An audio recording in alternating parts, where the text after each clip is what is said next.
Alright, ladies and gentlemen, welcome back to our Let's Play of Red Dead Redemption 2. I'm the Ninja Stalker, and I'm gonna give you guys a channel update, I guess. I've done these a couple of times. Usually, at the beginning of a game, whenever I do channel updates, I tend to pick games that are gonna be slow for me to do that with, or games that I have that I already know, that I can play the game and already know. I figure Red Dead Redemption because there is something with Red Dead Redemption that I like, mostly the guns, because I have mentioned that I've purchased guns and I like guns and all that. So I picked this. I figure this would be good. It's a nice, good, slow game that I can get back into playing and all that. Because as you guys know, I have mentioned that I am a soldier. I am in the United States Army, and that has an impact on my life and on playing video games, you know. So obviously, as you can see in my channel, for as long as the channel's been up, when I started posting videos, it was just before I joined the military, and I was throwing out videos damn near every day for so many hours. Like, that was that lifestyle that I had. I was going to college, I had a job, and whenever I wasn't at the job, uh, I was basically going to the gym and playing video games, you know, and it worked out because the job that I had when I was a civilian, um, it was not a high demanding job. It was literally, you can call it a 9 to 5 job. Usually the hours change, and you go to the job and you literally just do whatever the work has required for you to do there. That was it. There was no like take home projects and work on stuff like that. It wasn't one of those jobs. Um, it was a pretty chill and easy job. And then when I got out, it was just focusing on school and whatever money I had saved up to get my degrees, and then going to the gym and playing games, you know? It was a simple, easy lifestyle, and I was taking care of my dad, and it worked out pretty well. And then I joined the military. All that changed. Clearly, you could tell when you see my channel history, all the videos that were created up to a certain point, then all of a sudden the videos stopped, and then there was spacing in between the years of when I was able to do videos or not. That's the Army. To me, the Army's like a real job, a real career. When you have a real career job, your life and focus is on that, because that's what pays the bills, and that's what you got to tell yourself, that you have to either be motivated or just, I guess as they say in the Army, like soldier on through to continue to do that. Because if you decide to keep that job for a while, you'd be a fool to get out of it. Now, in the Army, a lot of soldiers are signing out saying, I don't care that I did this many years, I'm out, because the Army doesn't take care of its soldiers. And there's some truth to that. I will tell you, the Army has its ups and downs. I've mentioned this before, and I'll say it again. The Army's just like any other organization out there. There are good days and bad days. And to say that the Army doesn't take care of his people, it's a very large organization that it's no skin off of their teeth if you're gone, because they will find someone to replace you. That is the down and dirty of it. Now, channel update, right? So let me go ahead and talk about video games first, then I'll talk about my life, and then we'll get into playing this game, which will tie into guns, because we're going to talk about guns. We're going to talk about a bunch of things. This is kind of a new direction I want to do for the channel, is to give you guys not just a gamer. So I'm giving you kind of a podcast feel, hopefully to engage you guys, to maybe talk and write comments and stuff. Because again, this is a free channel, and YouTube's algorithm is, if you're not signed with YouTube, they're not going to put in their algorithm to have your channel updated enough to have new people see your channel and be like, oh wow, who's this new up and coming individual, or who's this guy I never heard of. They don't do that if you have a free signed account like I do. So that's the bitch about it right there. But it's fine, because like I said, I don't get paid for this. And which, I mean, it sucks because if you like doing something, get paid pretty well for it, man. I don't do that for this because, first of all, you have to sign a contract with YouTube and you have to be good enough for YouTube. And I'm not good enough, but it's whatever. So, let's talk about games. Again, this is the new direction I want to do, is to get people to talk and write and motivate to actually come to this channel and like, oh man, I can this is someone I can listen to and have a beer with or something, you know. So let's talk about games, right? So as you guys are aware, on my channel you can see it's a gaming channel, and I have games that I have completed Let's Plays on, and I have games that I have not completed Let's Plays on. And some people probably wondering like, hey, you ever gonna get back to that game? You ever gonna finish that game? The answer is yes. It's just sometimes I forget, or I'm just not interested in the game at that point in time, and eventually I will come back to it. So as an example, Red Dead Redemption 2, you see that here, right? We will continue to play this, and that's why I chose this game right now to do this channel update to talk to you guys on, because again, it's a nice, good, slow game with a great lore to it, and I like that about games. So Red Dead Redemption 2, another game I had in mind to continue and or start over, but you know, to play the game through, is Gauntlet Legends. I believe I had one episode, maybe two, definitely one, and if not, then maybe I just didn't upload the video and said to hell with this. Gauntlet Legends for the PlayStation 2 is a game that I have a consideration to continue and or start if the video's not really up. But I have played it, and I played the game through. I have not beaten it, but it's a good game. And if the video is not up, or if the video is up and it's just one episode, sentimental value, because again, the character that I named was after my cat Leo, and unfortunately he passed away just before I went on deployment. And you know, it's when I created that character, the name Leo just reminds me of my cat, and I really love that cat. So I do believe I will get back to that game and continue if the save file is still there. If not, we'll just create a new one, and then we'll name it Leo. I think Leo's a pretty good fitting name anyways, for the characters I pick. We will continue with Ninja Gaiden. So I'm still doing the Let's Play. I'm pretty sure you guys have seen the episodes by now. One of the episodes is missing. I still have the video, and it's blank. So if you guys watch and you're like, oh wow, this Let's Play doesn't make sense because we jumped from episode 1 and then episode 2 looks like we're missing a whole chapter or two out there. Well, yeah, that's because of that. But we will continue to play Ninja Gaiden, and then we'll jump to Ninja Gaiden 2 and 3. Now again, I've not played Ninja Gaiden 2 or 3. I've seen some videos, but not enough to spoil anything, and I don't really remember much about those games. I just know Ninja Gaiden 1. I've beaten that game. I played it. It's pretty good. We're going to continue on with that. Resident Evil 4 Remake. We will continue with that. I stopped because I had, stuff going on in the military. We will get back to that, as well as Resident Evil Outbreak File 2. Obviously, we have so many episodes in that game. I like Resident Evil Outbreak. It's a very, very good game.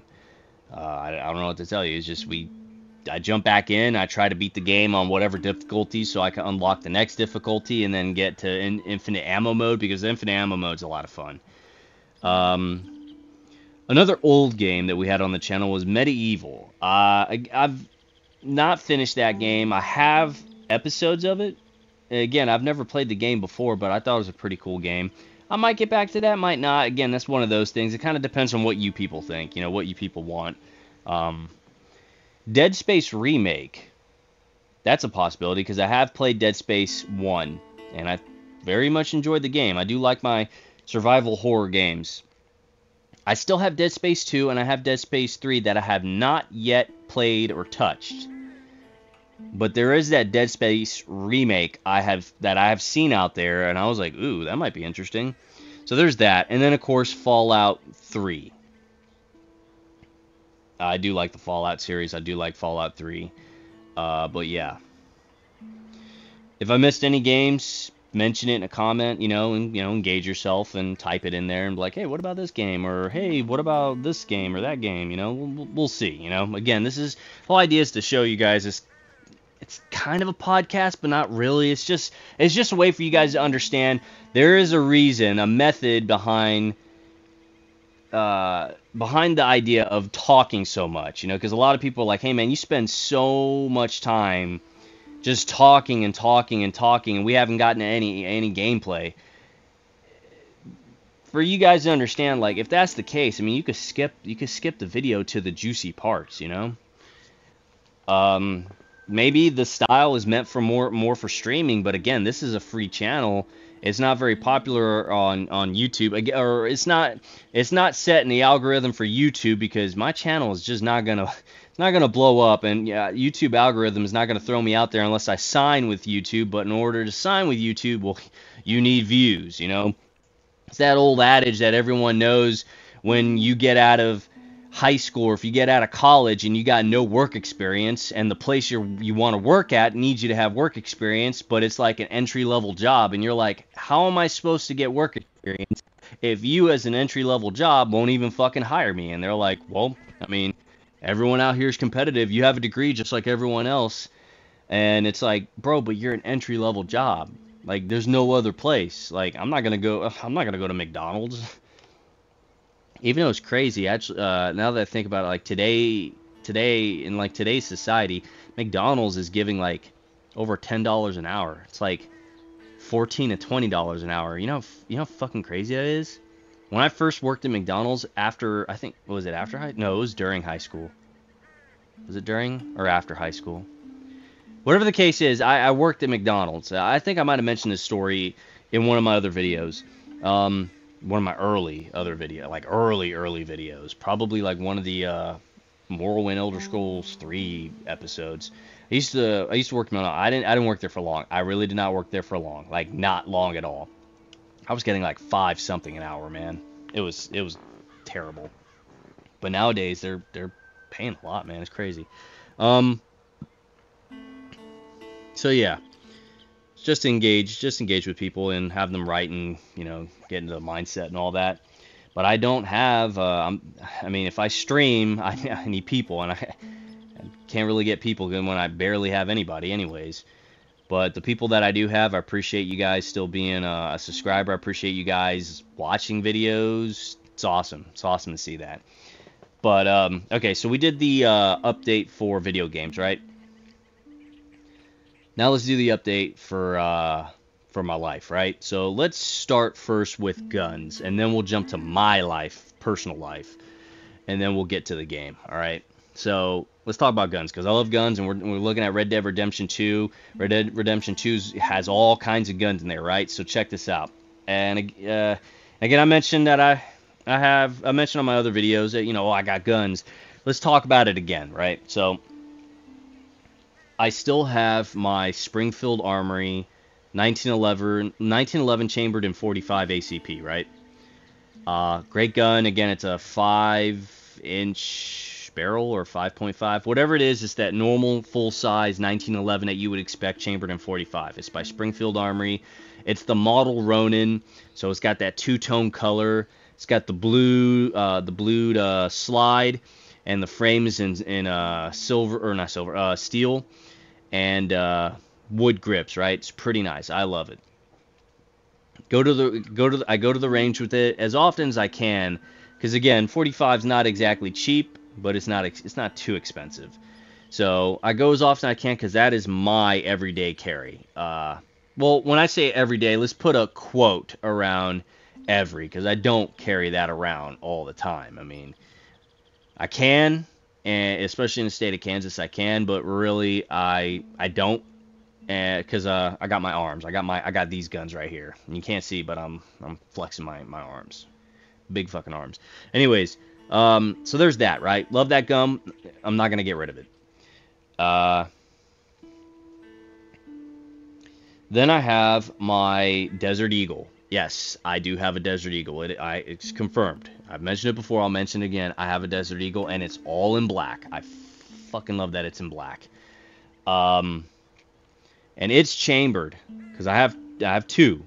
Well, I mean, when I say I have two, it's really just the one Desert Eagle. So picture in your head a Desert Eagle, right? Are you picturing it? Okay, cool. I have that in 50 Action Express. That's what I originally bought it in. But then I also have it in 357. So if you could picture in your head the top part of the gun, the barrel, change that for another barrel, and then the bolt on the inside, because there's a bolt assembly on the inside to make this gun do its job,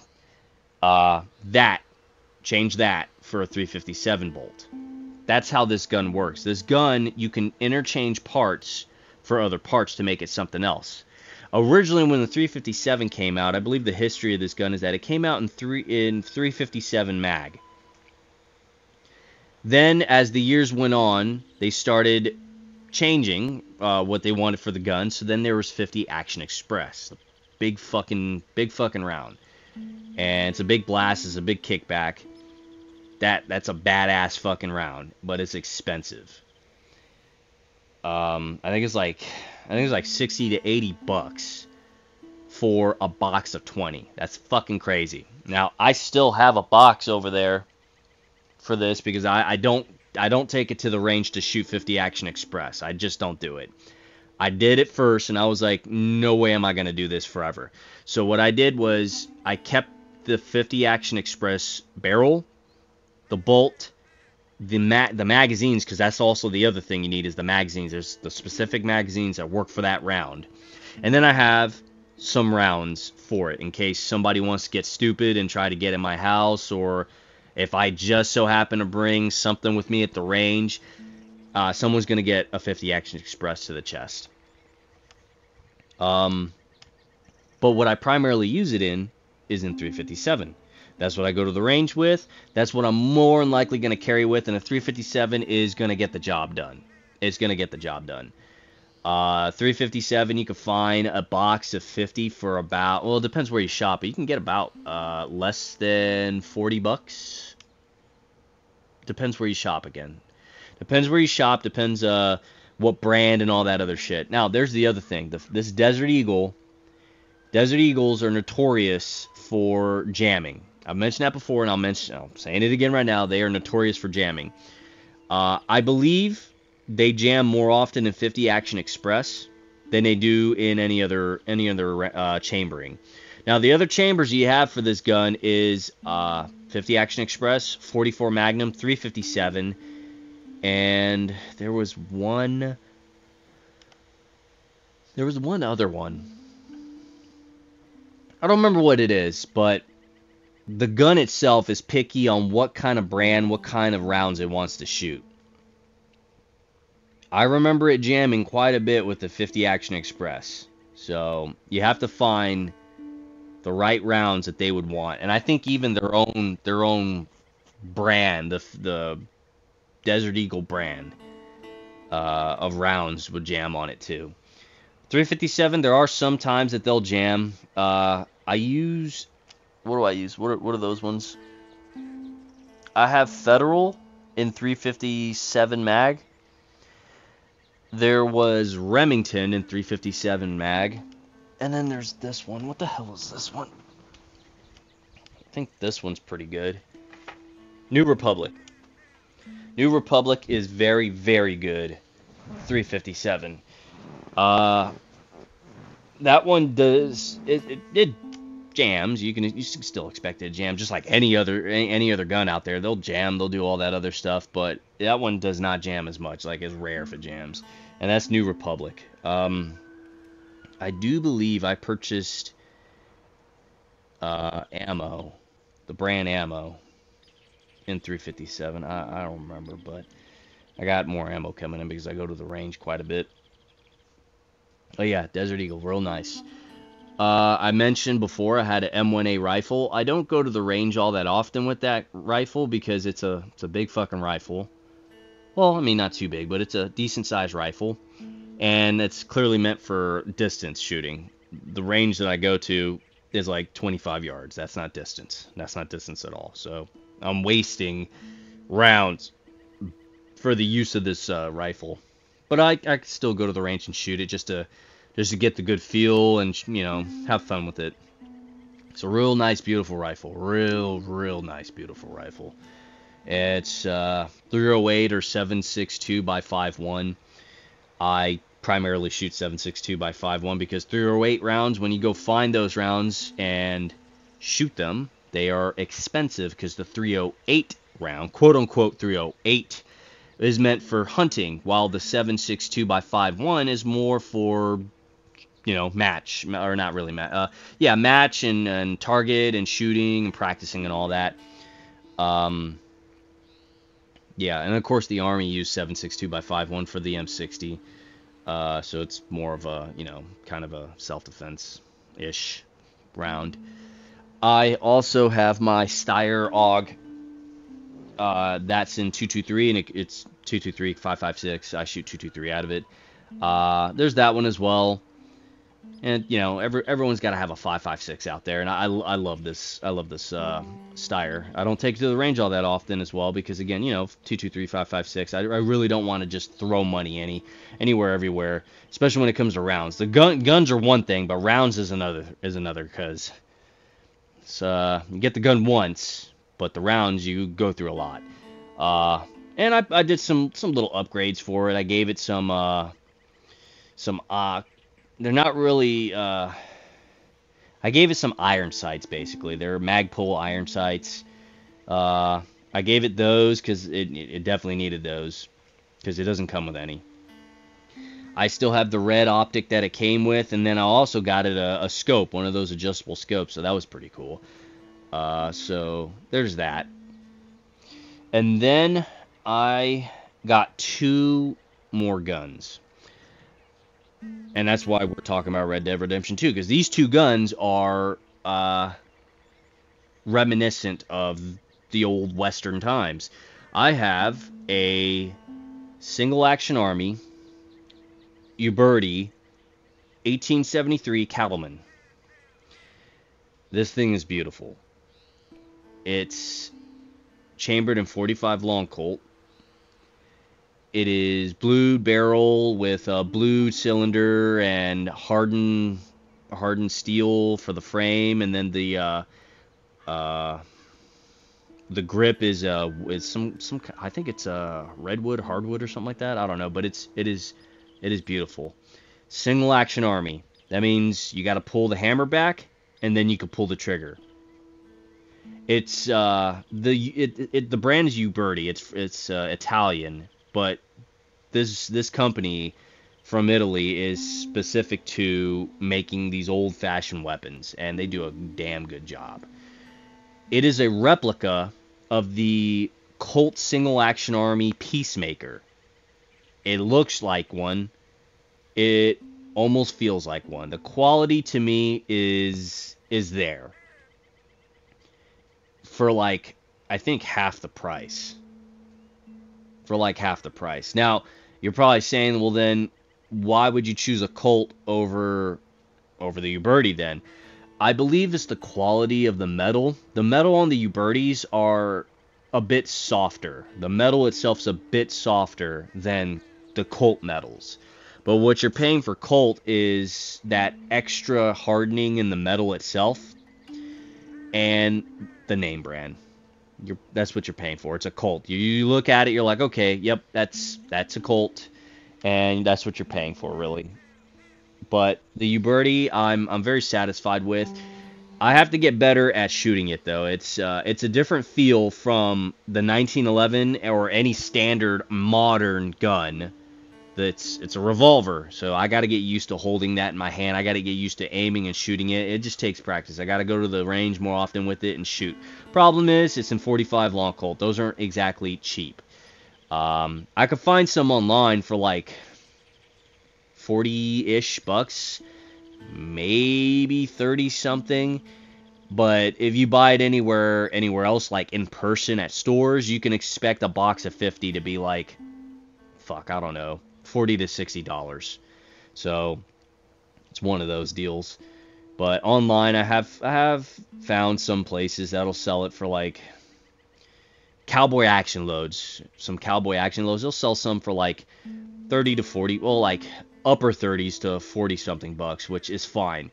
Cowboy action loads, I'm fine with. That's exactly what I want. I'm not going to a match and doing match shooting because I'm not that good. If I get that good, sure, but I still would pay for just to shoot the fucking load, you know. It is beautiful though, I'm telling you, but it's kind of a way to really you gotta get good at like holding it and aiming. Figure out if you want to shoot it with one or two or both hands. And the setup that I have that I like so far is doing a cross draw, which is if you picture like have yourself standing, and then if you have a belt on, take your right hand and cross it over to your left side. That's a cross draw because I'm a righty. So I like that feel that I can just go grab and pull and then aim it downrange. The issue with the cross draw is if there's people that are very sticklers for safety, the cross draw is kind of a bad setup unless you're aiming the left side of your body downrange. Then the cross draw is going to work because then all you got to do is put your left foot forward. You know, you're going to have your left foot forward leading towards the target, and then you can grab the gun and you're already aiming downrange once you pull it out of the holster. That's really what you got to do, and I'm okay with that because I didn't want my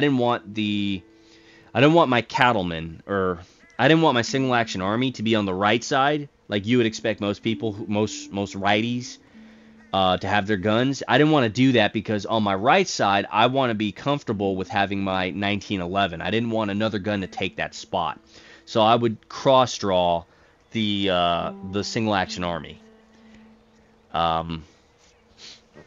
It's a 6-chamber 45 long Colt. There is kind of a safety with it. The hammer has a pin, and that pin pushes in and out. The issue with single action armies, especially these old ones, with a hammer that doesn't have like a safety bar in the back. I don't know the exact name for it, but there's a safety bar. Is that if you loaded the chambers with all 6 rounds, and you left the hammer resting on one of those chambers that are fully filled with your ammo, if you were to drop the gun, that hammer that's pressed up against that round will hit the primer in the back, and you'll have a negligent discharge. The round will go off. One of the safeties that Uberti had put in is this movable hammer strike. I don't know the exact name of it. It was like a little hammer striker on the hammer on the front part, and it moves back and forth if you press on it. I think that's one of the safeties they put on there, that if you were to drop the gun, if there was a bump in the back, that hammer with the little pin, the little movable safety pin, will judder and push up against and away. So like it'll feel the push, but it'll like push back. Now I don't know if that's really a safety. I think it's more of a safety than what you would expect a normal hammer to be. But what I have done at the range is just load 5, just to make it safe. Because this is what a lot of people do with the single action armies. Is if they're chambered for 6, you just put in 5. You either put 1, 2, 3, 4 and skip 1, or you put 1, skip 1, and then 1, 2, 3, 4. Excuse me. Let me rephrase that. There's two ways that I've loaded it, and one of the ways I've heard a lot online, it's you load 1. You skip 1, and then you load the next 4, and that'll give you 5. When you do that, the next time you chamber, it's going to be on an empty slot. The way I do it sometimes down at the range is I load 5. So I'll put 1, turn it 2, turn it 3, turn it 4, turn it 5. and that works out for me.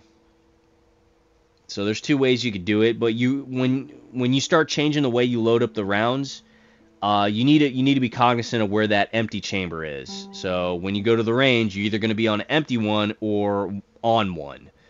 So there's that. And usually me, I always double check when I load it, and so when I load it and I'm done loading, I'll look at the chamber when I pull the hammer back. I'm like, okay, I'm on an empty one or I'm not on an empty one. And once I realize whichever one it is, I'm like, okay, I got it, and then I can just rotate or shoot. It works out. It's fine. And then of course, because it is a single action army, to eject, you have to open the slide, and then you half cock it, and then you have this rod at the end of the gun, and you just pop it, and then rotate, pop, rotate, pop, rotate, pop, and then it just drop out, and it's pretty cool. You get fast with it, and it sounds awesome. It's really cool. And then you just load your next ones in, rotate. It's just awesome. I like it. And then of course once I'm done loading, I like to frickin' rotate the cylinder and just make that sound. It's so cool. I don't know if I'm actually destroying the gun. I doubt it. I mean, these revolvers are built really, really, really strong. And then yeah, and that's pretty much it. It's 45 long Colt, and you can use whatever 45 long Colt brands or rounds that you want, and it's good for me. I like it. I just got to get better at shooting. That's all it is. It is really good. And then the other gun I got is a Henry repeating rifle. It's the H012 series. I don't know. It's a beautiful, beautiful lever action rifle, man. It's 18 inches. It uses 45 long Colt as well, and oh my goodness, this thing is accurate. I will go the max on the range, which again, the max for the range is 25 yards. It's one of those little, I don't want to say little, but it's one of those bush guns. It's a gun that you would take when you're just going through and you're trying to get rid of boar or some shit. It's one of those. It's chambered in 45 long Colt, so it's still handgun ammunition, but I mean 45 long Colt is no slouch. It'll do the job. And dude, this gun is accurate. It is beautiful. Oh my goodness, so accurate, so beautiful. Like I am sending it 20 to 25 yards downrange and just hitting wherever I want to hit, dude. It is awesome. But these are those last two, the old Western guns that I have, the single action army revolver and the Henry lever action repeating rifle that I have, dude. Those are the guns I will go to the range with the most, because they are the easiest to shoot and the easiest to clean. The easiest to clean compared to all these modern guns that I have. The modern guns are harder to clean, harder to take apart, harder to clean. There's so many moving parts and pieces. They're harder. It's just difficult. Even these two, even though they're in 45 long Colt, I will go out of my way to save up some cash and buy 45 long Colt in bulk. Like I'll buy 4 boxes of 50 rounds and go to the range with like 2 or 3 boxes. And I won't even use all the boxes. Sometimes I'll just shoot maybe just the 50 or maybe 100, and that's it. But oh man, they are amazing and so much fun because you can't just shoot them all too fast. I mean, you can try shooting fast with the single action army and with the Henry repeating rifle, but they're the type of guns that you got to take your time at the range and just enjoy. And then once you start getting better and better and more accurate, that's where you really start doing some real practice. But I've just been enjoying these two old guns, and they oh my god, they're so amazing, man. I'm telling you, so amazing. If I have any other guns in mind of picking up, I do. I am in search of a BAR. I am looking for a 1918 BAR. I really am. Like, you guys are probably like, Some of you are probably like, what the hell's a 1918 BAR? Some of you are probably like, you're looking for an old freaking assault rifle? Yes, yes I am. I've heard prices to be from $4,000 to $7,000. Worth it if you ask me. What I don't think is worth it is that it's chambered in 30-06, but I don't care. If I could find one for a good price, I'm interested. I just got to find some place and get it, or order it and send it to one of these firearm stores or something. But I would really like a quote unquote automatic rifle, and I don't care if it's not an automatic. It could be a semi-auto only. I don't give a shit. Like, I just want that big ass BAR. Now, would I really get one? Especially for that price, I don't know. I mean, sometimes I'm crazy enough to get it. Sometimes I'm not. Really, it just boils down to, do I have the money at the time to just throw and get that, and what's my investment in it? Because I've come up with excuses for these guns. Like, some of them, I'm like, oh, that's zombie apocalypse. Oh, that's because it's a 223 and I shoot 223 or 5.56 in the army. 5.56 in the army. And I got to get good with a 5.56. Even though in the army we use M4s and we don't use Styrogs, the excuse is still there. The 1911, that's my everyday carry. Makes sense to have a 45 in everyday carry. At least to me. Somebody's probably going to be like, it's better to have a smaller gun in 380 or 9mm. Yeah, you can make your argument for it, but to me, 1911 45. That ACP 45. The two old guns, I've always wanted a single action army, and I got one. And I got it in 5.5 inch barrel, I didn't want anything too big or too small. The Henry repeating, I wanted an 18. I didn't need anything too big or too small, Those are just old-timey replica guns. But, and then of course the rifle, it's a big ass rifle, why not? Kind of work on my marksmanship. And yeah, I mean, I don't know. And then the Desert Eagle, why do I have that? Because why the fuck not? If you're going to be a bad guy and you're going to fuck around with me, come around this house, like, you're going to get got. Like, you're asking for it. Plus, they had that gun in Half-Life. Opposing Force. Shit was awesome. Anyways, so, let me see, any other guns? Shit, I don't know. One of the stores that I'm at has a Thompson, has an M1 Thompson, but it's like the mafia gang style version, which I'm not a big fan of. I rather the military one, but I don't know. Anyways, so now let's talk about personal life updates. As you guys know, I am in the Army. I am a pilot. There was a pretty big significant event that occurred to me not too long ago. Almost died while doing my job. There's like no other way to say that. It's a very dangerous job. I'm sure you guys can imagine it or are aware. But as you guys, again, like I said, I am a pilot. I'm an Apache pilot, and for United States Army. And yeah, well, almost died flying. How, you might ask? I'm trying not to give too much information, but just enough for you guys to be like, holy crap. Another aircraft almost descended onto my aircraft. So we almost had an air-to-air collision. And it's crazy because I was away for like 30 days doing some other job, not flying. And then I get put to fly after that 30 days, which makes sense, because, if your primary job in the Army is to do one thing, you're going to have to do that one thing. So let's take, for example,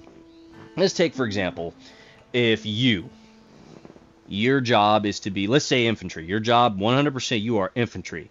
So you can expect, that is your MOS, you can expect to be doing infantry shit, which means you're going to go out there to the range a lot. You're going to go shoot. You're going to go qualify. And then you're going to shoot and qualify again. You're going to go and camp out in the woods. You're gonna go and do some like ground pound training. Okay, you're gonna do that. But it is the Army. The Army is gonna get you to do other jobs because the Army is all about making everyone the jack of all trades and still expect you to be the master of the one job you're supposed to be, which just kind of doesn't make sense, but that's the Army for you, you know. Like I said before, the Army is just like any other organization out there. They're going to expect you to do the job you're signed for, but then they're going to get you by saying, I need you to do these other jobs. And then when you go and argue with them, like, hey, my job, the contract I signed, said this, they're going to come back at you just like any other organization, right? Whether you're civilian, military, whatever, they're going to come back at you and say, you know what you are? You're a quiet quitter. All you do is your one fucking job, and that's it. You don't do any better at it, but you definitely do it. You don't do any worse, but that's all you do. You don't do anything else for us. And it's like, well, yeah. The Army, they're gonna make you do other shit. So not only are you infantry, they're gonna get you to do, I don't know. They're probably gonna get you to do security guard duty, or they're probably gonna get you to do some kind of inventory. They're probably going to make you supply or commo, or they're going to get you to do all these extra other jobs. Hell, they might even send you somewhere to represent your unit or some kind of military function while they still expect you to do your infantry stuff, right? So that's just an example. Now let's come back to me. I haven't flown for a while, and then all of a sudden I get back into it. They're like, right, now you got to fly because we're doing gunnery. So you got to fly. You got to get good, and you got to get good now. And it's like, well, I'm pretty sure that's a safety violation. And did we not just have a safety stand down because not too long ago some aircraft ran into each other? Like, come on now. So we get to flying, and we're on the downwind, and Tower tells us where we're supposed to be landing. Tower tells another aircraft.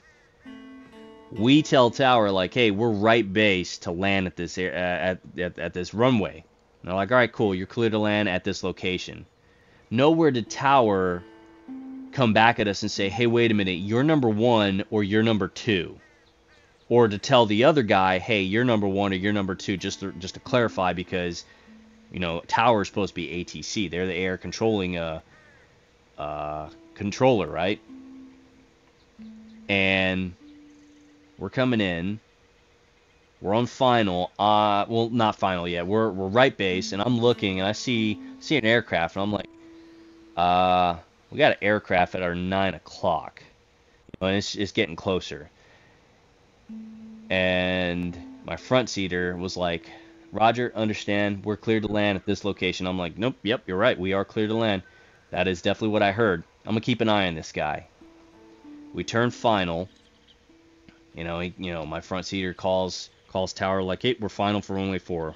And Tower's like, yep, good to go. And I'm looking, I see this aircraft, and I'm like, all right, it's a Black Hawk. And he's up high. And I'm looking, and I'm like, what is this guy doing? This doesn't seem right. Like, what is he doing? And I tell my front seater, like, yeah, this guy's up high. He was like, well, I don't know where he's going, but we're still continuing. I was like, Roger. So I look ahead, you know, because I'm trying to help with landing. Because when you're on final and you're landing, you basically shut the hell up, listen to the radios, and help with the landing. You don't do anything else. What's important is you getting to the ground. But I'm still doing my job, keeping my spatial awareness and being attentive. And I'm looking, and I look up, you know. Well, I'm looking back, but I'm looking up. I'm like, okay, he's gaining on us. He's on top of us. What the hell is this guy doing? Oh, my God, please don't be doing an auto-rotation on top of us. Please don't be doing an auto-rotation on top of us. And then he's listening, but he's also trying to focus on, like, getting us down. I'm like, this guy's on top of us. He's coming close. He's on top of us. Like, I'm freaking the fuck out.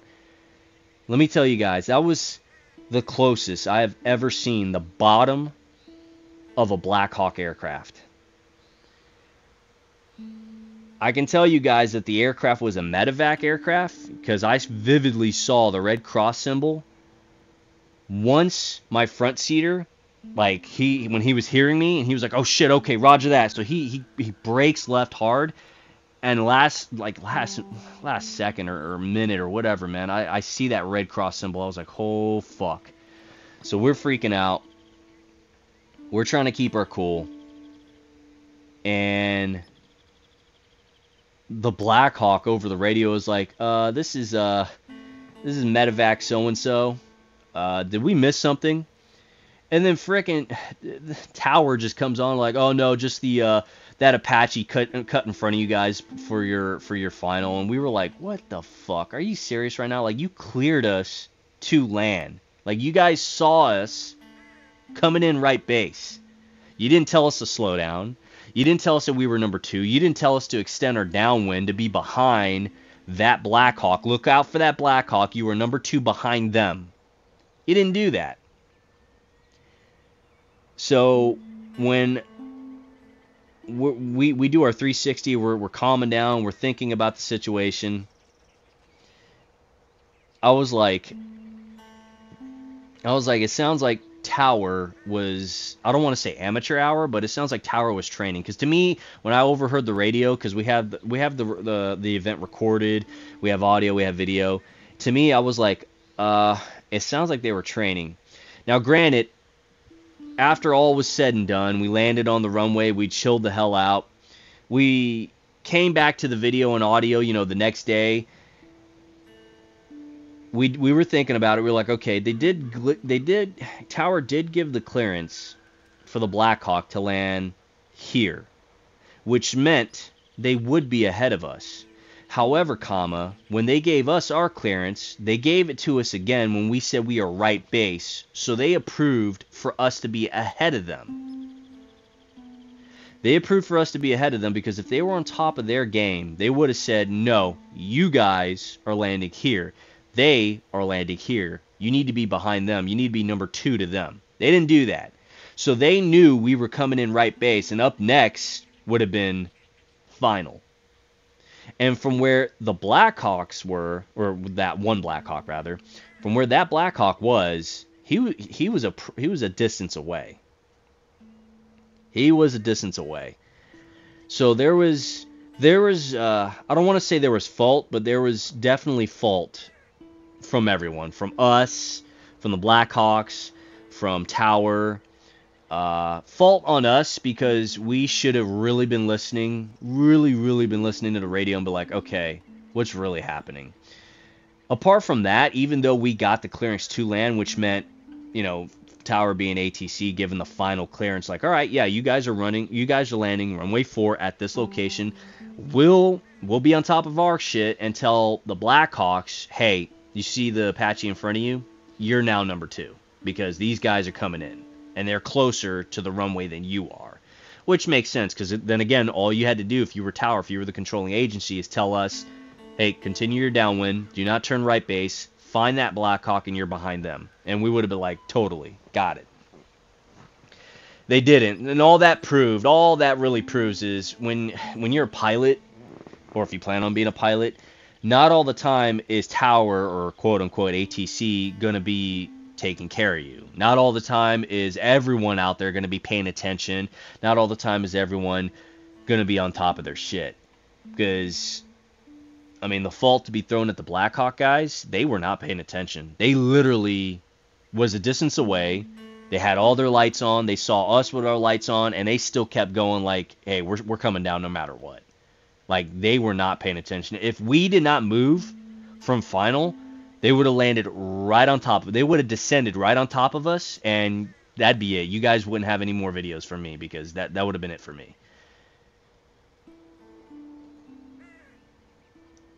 But, guys, like, one person out of that entire fiasco was paying attention, and that was me.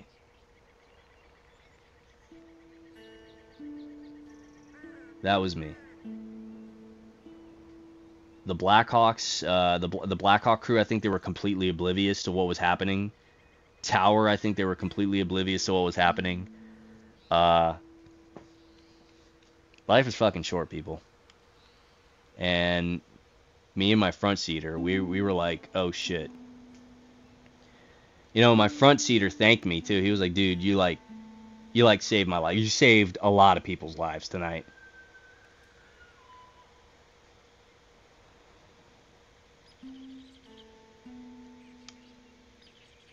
You know, even the higher ups in my unit, they were like, "Yeah, you guys did see them from a distance away, so you guys could have done something sooner, but we're glad you actually did do something." And like you, Rod, you saved you saved some lives, man. I really didn't think much of it because in my mind, when it was all happening, I was telling myself, uh, I really don't know the front seater, but he seems pretty cool, and I'm glad I'm doing my job right now because I don't want something bad to happen to him. I don't know that Blackhawk crew, but I don't want something bad happening to them. I don't want to be that backseater that's not paying attention. That's gonna say, you know, the hell with this. My front seater, he's got more hours than me. He's this rank. He's PC. He's gonna take care of me. Let me just focus on landing. Everything will be all right. Towers got us. They're taking care of us. They're watching us. Everyone around is listening to radios. Everyone around can see, even though it was nighttime. Like everyone's paying attention. Everything will be a-okay. No, no, it wasn't. That was clearly proof that mistakes can and will be made. Nobody's perfect, but at the very least, I'm glad that I was paying attention. And whether the Blackhawks or the tower or even other traffic, you know, because it was night, it was gunnery time, everyone's flying and radios are going off. I'm glad I did something. Glad I did something because my front seater was focused on landing. I needed to do my part as an experienced pilot, back him up, and make sure we make it safe. And that's not just focusing on landing. That's everything. That's airspace. That's radios. That's where everyone's at. Like you got to be on top of it. Like guys, if you are looking to join the army, if you're looking to join the military, if you're looking to be a pilot, whether civilian or federal, right, for the government, like me, you have got to pay attention. There is so much going on in like a short amount of time, and like freaking we almost bit the dust. It really when you look back at this video, when you watch this video or hear this video, which you guys can't. I cannot grab this video and upload it for you guys to watch, but I can give you this story, this little bit of history right now. It happened like last week. Like you've got to pay attention. You've got to pay attention out there because not everyone's going to be doing their part for you. And I'm telling you, like that Blackhawk was coming down on us. Like I saw the bottom of a fucking silhouette of a Blackhawk, and that was pretty scary. That was pretty scary. I think what we determined was they were almost within a rotor disc of us. And I mean, you guys are probably thinking, why did you wait that long to do something? And what I've been telling people, which makes sense, and it should make sense to you, from our perspective, from my perspective of where we were in the traffic pattern to where that Blackhawk was, I could not tell if they were quite literally going straight to the runway or if they were canted off to the side to go towards the river, because we have a river right next to us, that they were going to go over there. We do have traffic that goes in certain directions, you know, and them, you know, being Blackhawks or Chinooks, they sometimes go in that direction to do their training. They go off somewhere. Sometimes they get a last minute call to go somewhere else. Sometimes people just aren't paying attention or just shitty pilots out there and they're just like, fuck it, I'm just going to go through and do this. Sometimes they're not on the radios. You just don't know. But for me, from my perspective, I was like, at the very least, what I can do is task 1026, airspace surveillance. Let me keep my eyes on this guy and make sure what he's doing is going to be, I guess the word is in compliance with what we're looking for. And it wasn't. I kept my eye on. I was like, what is this guy doing? He should not be flying over directly on top of us. Whatever the case is, he should not be that high and above us. What is he doing? Is he not paying attention? And I mean, then, oh man, it was pretty bad. But I'm glad I was paying attention. And yeah, prevented the deaths of quite a bit of people. I'm glad I said something. Glad I did something. Glad I had the training. Glad I mean, like, and here's the thing. There was so much going on in my life at that point. Like, this happened last week, but I'm telling you, I had a lot going on.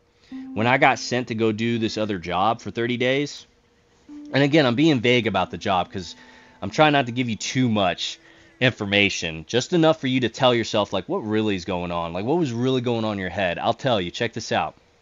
I was doing this other job, and it was the second time I got sent to do this other job from my primary job. But not only that, I'm also trying to take care of my dad, who's 100% disabled.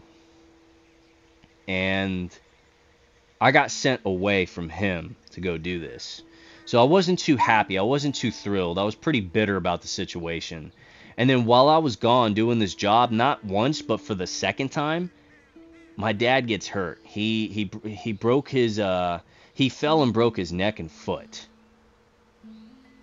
You know, and I said, you know what? I'm gonna finish this job because it was just right at the end. It was just right at the end when my dad like fell and broke his neck and foot. And I was like, I'm gonna finish this out. I got word that he's in the hospital. So he's somewhere. But I'm not too thrilled that I told people in my unit, like, hey, like, my dad's health is a thing. Don't be sending me places and have me do things. Like, don't just use me and then just say, oh, the hell with your dad's health. You know what I'm saying? Kind of goes back to when, you know, people say, like, oh, how's the Army? Like, oh, it's just like any other organization. There are good days and bad days. Sometimes they care about you. Sometimes they don't care about you. So this thing happens. I get back and I try to request for time off, you know, to take care of my dad. And I don't really get that. I still get called into work and all that other stuff. And then it's like, all right, you're going to go fly. And I was like, I haven't flown. And you're going to have me fly now, which makes sense. I'm getting my training in. I'm getting my reset, my training. But you're now going to push for me to do gunnery. So that's like an elevated task because it's like real life shooting gunnery in an aircraft that I haven't flown in a while. And you're going to have me be backseat for this. While I have my dad's health in my mind, you know. But I still accepted it. I said, you know what? I might be bitter about it, but somebody believes I could do this job. I think I could do this job. What I really need from my unit is some appreciation, some understanding. Like, hey, we really got to help this individual out. So while all that is going on, I'm in this flight, and this thing happens. This near-air collision. You got to imagine, like, you got to be sweating bullets. You've got to be sweating bullets if you were the unit that did that, because if something bad would have happened that night, the investigation would have gone through and they'll be like, wait, why did this guy go to fly? Now again, they believe I can handle it. I went ahead and did it, so I believe that I can handle it, but man, it was one of those things. It was a high risk, high reward. Well, I don't want to say high reward, but it was a high risk kind of thing. But it paid off because it showed that my training, my ability to understand what's going on, my hours of experience, and you name it, I was still able to pull all this off and save lives. Like, holy shit, you know what I'm saying? Good news is we did start a gunnery for me. It's the first time for me doing backseat, and that was pretty cool. If you're wondering, like, oh, what's so special about backseat with gunnery and all that? Well, you got to imagine, it is Apache. So the Apache was meant to do gunnery, right? Like, that's our job. The Apache is the most aggressive aircraft. It is the best aircraft to do attack, reconnaissance, security, you name it. That's that aircraft. And I'm doing it backseat. Front seat is where you do the weaponeering shit. Front seat, you're in charge of the radios, you're in charge of the engagements. When it comes to combat, that's you. You're talking to the ground force commander and anyone and everyone else pertaining to the engagements, right? You're on the radios and you're on the front seat with your TDAC and controls, and you're handling the weaponeering, right? The guns, the rockets, the missile. Or I don't want to say guns plural. It's the one gun. So you got the 30 mic, right? The 30 chain gun.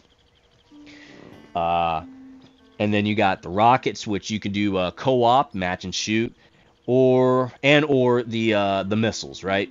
Now backseat, yeah, you can do gun, you can do rockets, you can do missiles. It's kind of tricky with the missiles in the backseat, but it can be done. You have like a FCR and then Lima missiles. Anyways, backseat, you would take the gun for anything up close, and then you especially take the rockets. Rockets, I fucking hate. Like, they're not accurate unless you have APKWSs. We don't have those anymore. We had them when I was on deployment. They were awesome. I'll tell you that. But anyways, backseat rockets. So guess what you're doing as a backseater during gunnery? Running and diving rockets, as well as 30. Man, let me tell you, it's one of those things you have to train at, because when you do your running or diving rockets, we have like the 4 T's, right? Target, torque, trim, target. You target, torque, trim, target. You have to tell yourself, where's the target? What is my target? What is my torque setting? Right? Where do I have it at? Am I changing it too much? Am I chasing it? Am I keeping it in one spot? Aircraft. Is the aircraft in trim? Do I have vertical trim? Do I have lateral trim? Is the aircraft in trim? Where are the winds coming from, right? And where's my target again? Am I still looking at my target? Am I on point? That's when you're doing your diving rockets, man. When you're running, it's a little bit easier. Running rockets just a little bit easier. But rockets are not an easy thing, because these things they're not pinpoint accurate. These motherfuckers want to, sometimes it's the pods, sometimes it's the wind. You got all kind of factors, and you got to be out there shooting the rockets as accurate as you can. And it ain't easy, man. You got to figure it out. So that's backseat. Not only that, but when you're the backseater during gunnery, you're also flying the aircraft. So you can't get too fixated on your target when you're in the back seat, because if you're diving and you're too fixated on your target and you're trying to shoot the guy and destroy him, or whatever gunnery you have set up, right? Whatever your targets are out there, if you get too focused on it and you forget that you're flying, guess what you're going to dive into? The fucking ground. You're going to lawn dart into the ground, and you don't want that. So your backseat flying, telling yourself, what's my altitude? I can't bust this altitude. What's my airspeed? I can't be too slow. I can't be too fast.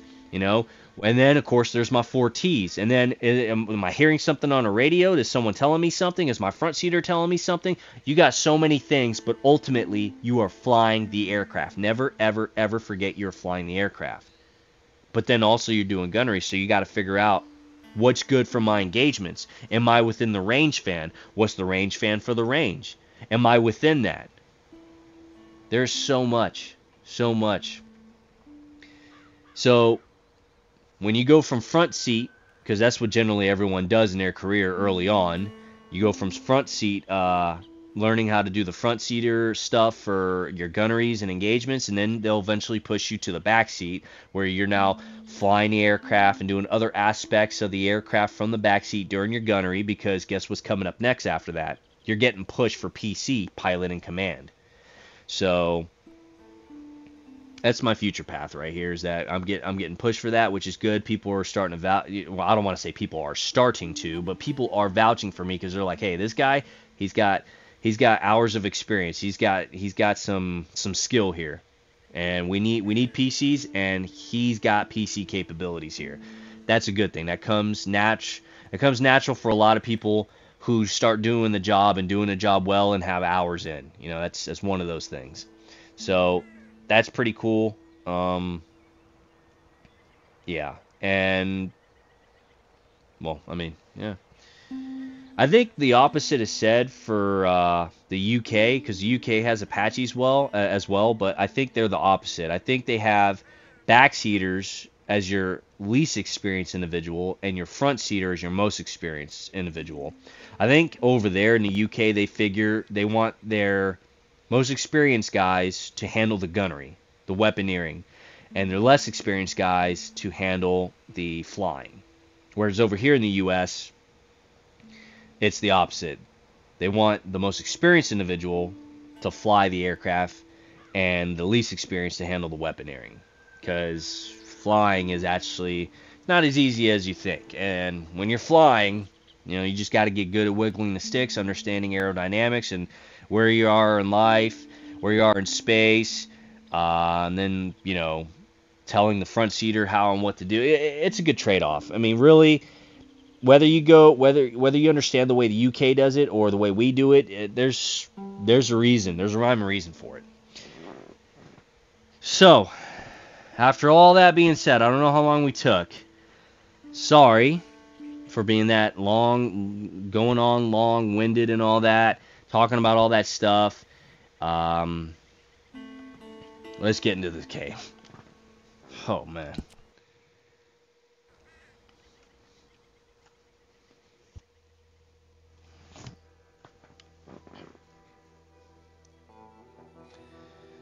Whew.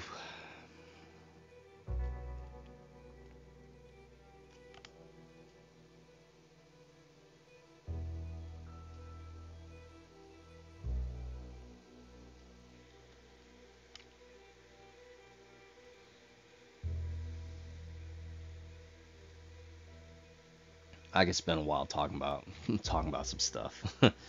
I can spend a while talking about some stuff.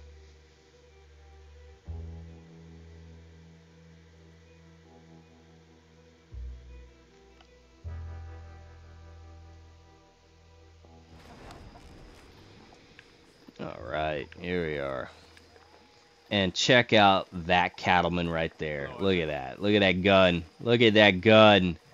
The holster I have doesn't look like that, though. The one I have, I think, is a 1791. What the fuck is it? Hold up.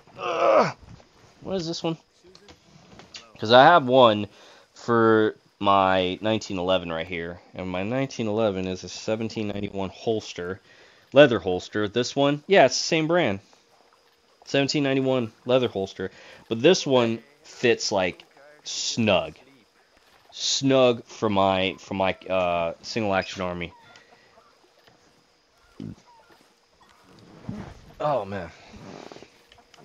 And then you can see this one. It's not exactly snug, but let me see if we can get a better look. Let me get into the light over here.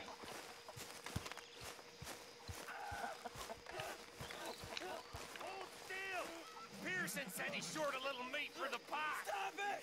This ain't funny! Oh, I disagree. Now, why are you so afraid of a pair of gelding tongs? I thought you were the horse. So, Arthur, when I was in Valentine, nosing about, I think I found something interesting. What's that, Tilly? Well, I'm not exactly sure. Something about the doctor's office. There's something funny going on there. Saw a bunch of nasty boys going in and none of them coming out. Thank you. Maybe I'll go take a look. Anything else? No, just that. Well, keep looking. Will do.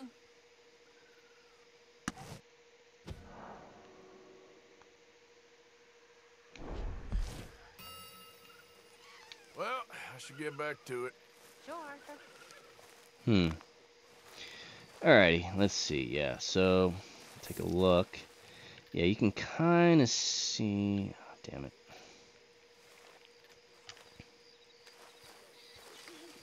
You kind of see it just resting there.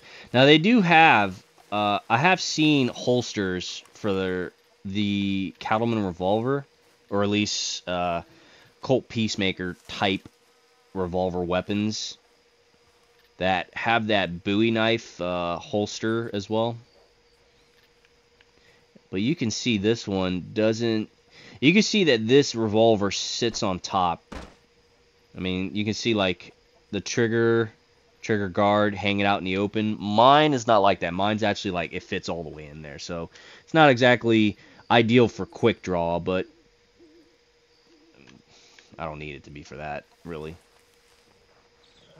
As you can see, we still have our cav hat over here. All right, let's see. Is this my horse? Yeah, it's my horse. All right, girl. All right. What do we have? Horse. Let me see.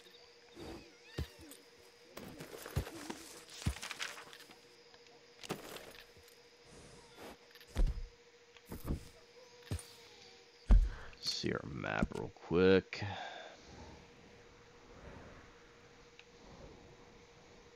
Cornwall oil, Cornwall, okay, shit. Fort Wallace, what do we have? What is this? Mitch Bell, okay. Wanted, okay.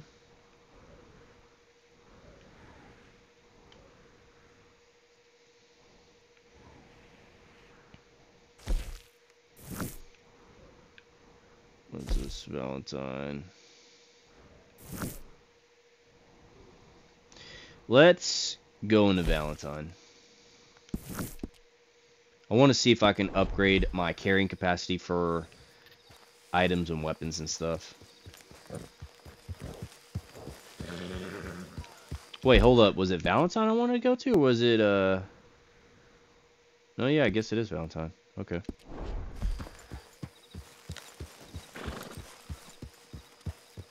You're all right now, girl.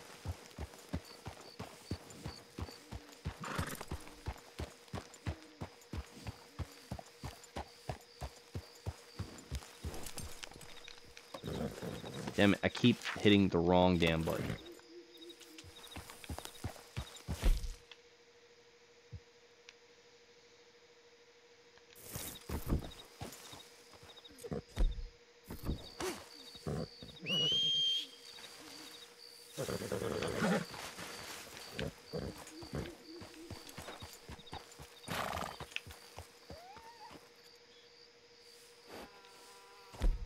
Oh, there we go.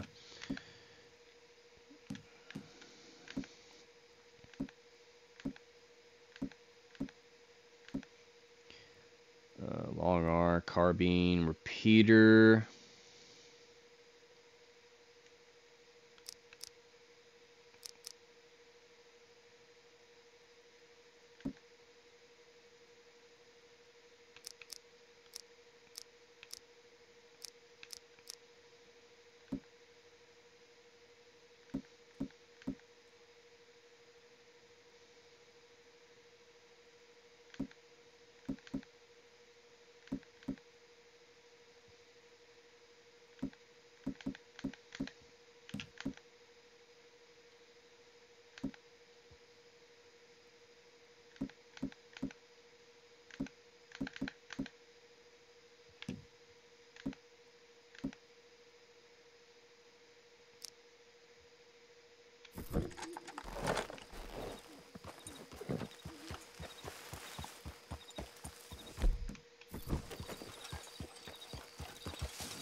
Yeah.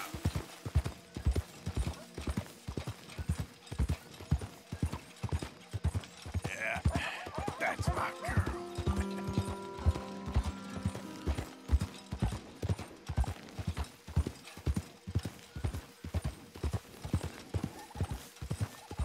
I hear a turkey.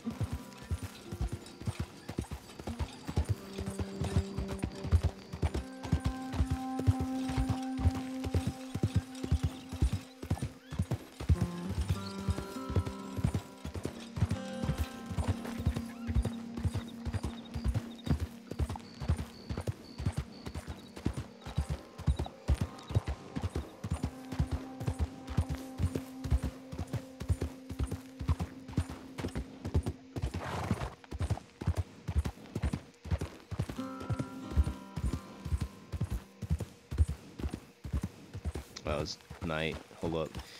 How about... hold up. No, let's not do that. Let me see. Items. Camp. Yeah, let's camp. Wait till daytime. Alright, let's see. Craft or cook? Plain prime beef. Vince. Cook. Minty. Oregano.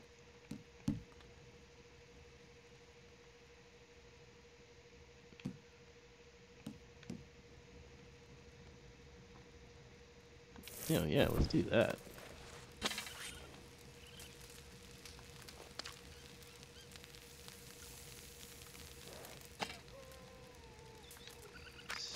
Do that.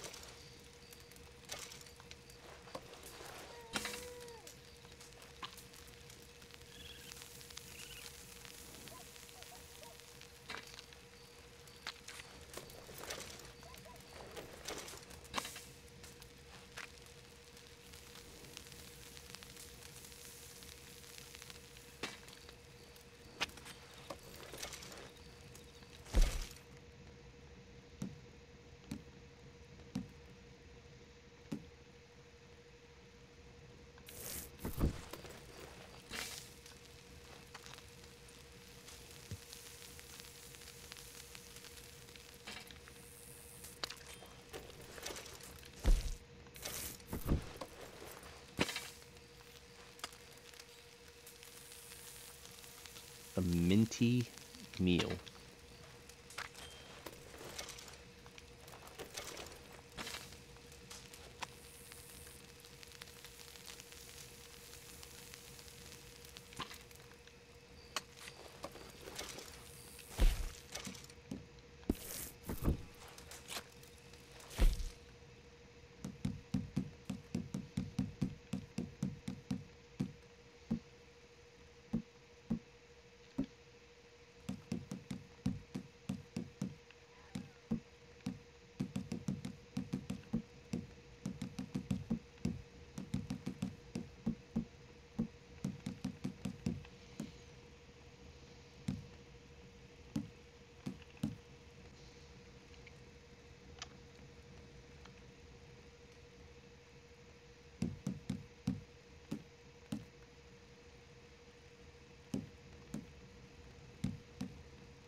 Oh my god. There we go, finally. What is this? Rifle cartridges, pistol, repeater.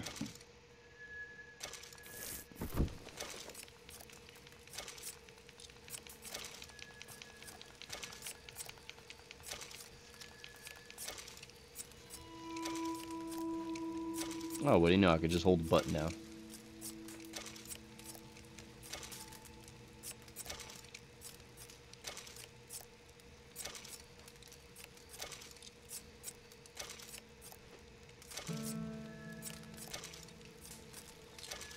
So doing this increases the damage, and it makes sense because when you when you have the rounds with a split in them, when it hits soft tissue, it opens up, and that creates a larger wound.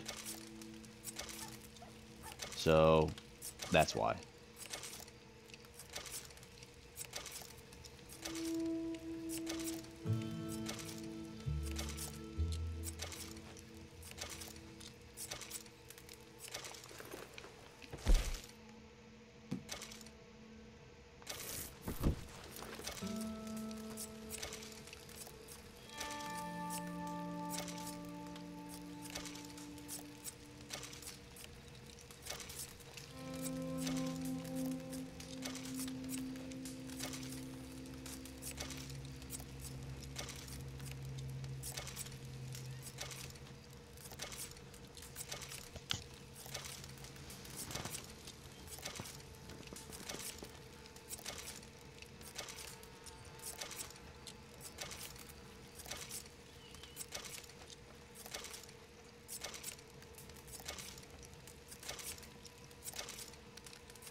There we go.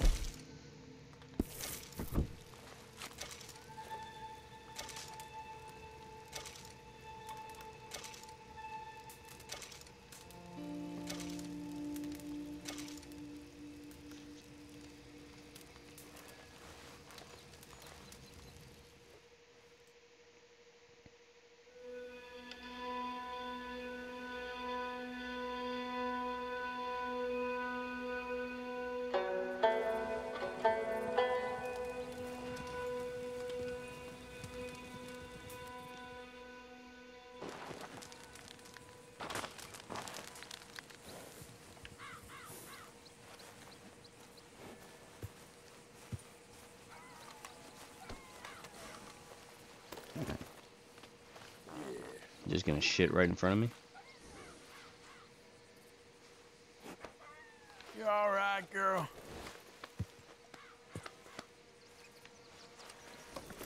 Hey, have this, girl. Okay then, girl.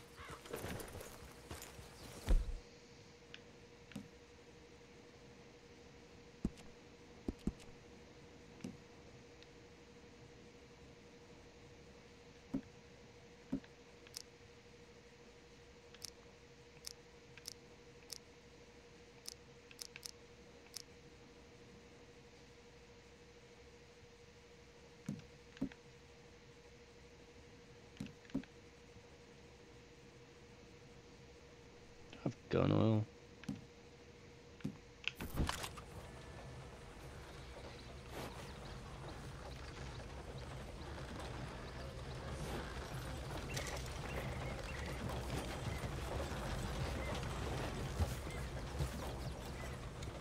Oh, okay. So there wasn't much to clean off of that.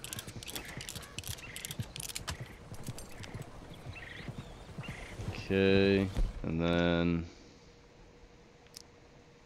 high velocity, split.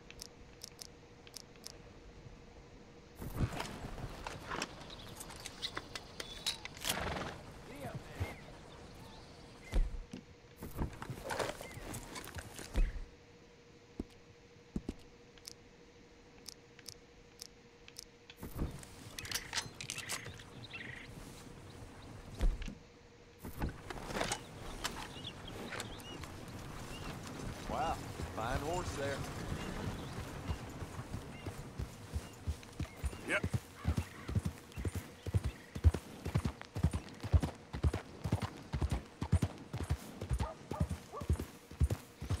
Have to pick up some more ammo, I just noticed.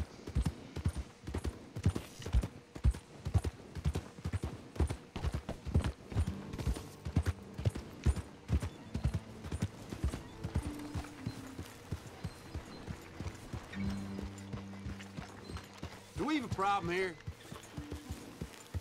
Yeah, you're in my goddamn way. If you yell at me again, I swear to God, I'll drag your ass through the dirt.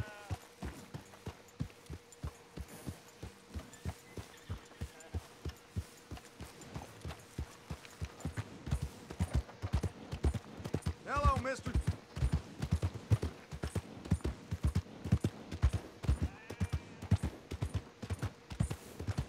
Jesus, haven't seen anything this pathetic outside a dime discount cat house. Hey, mister.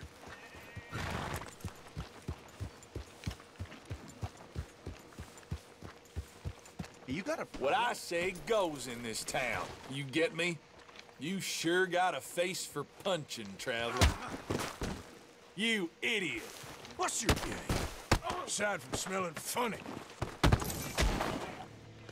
How many of you I need to deal out, huh?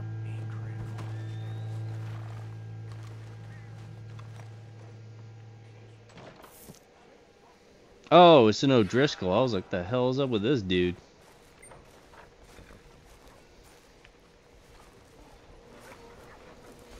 Now, I kind of want to loot him, but I think I'm going to get in trouble if I do that.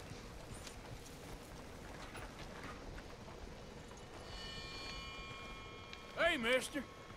How you doing?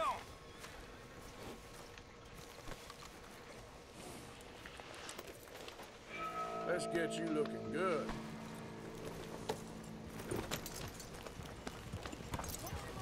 And I think doing those encounters, you'll increase your health and something else.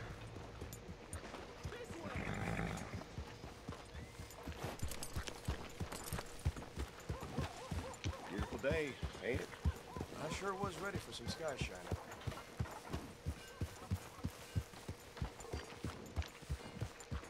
Mister?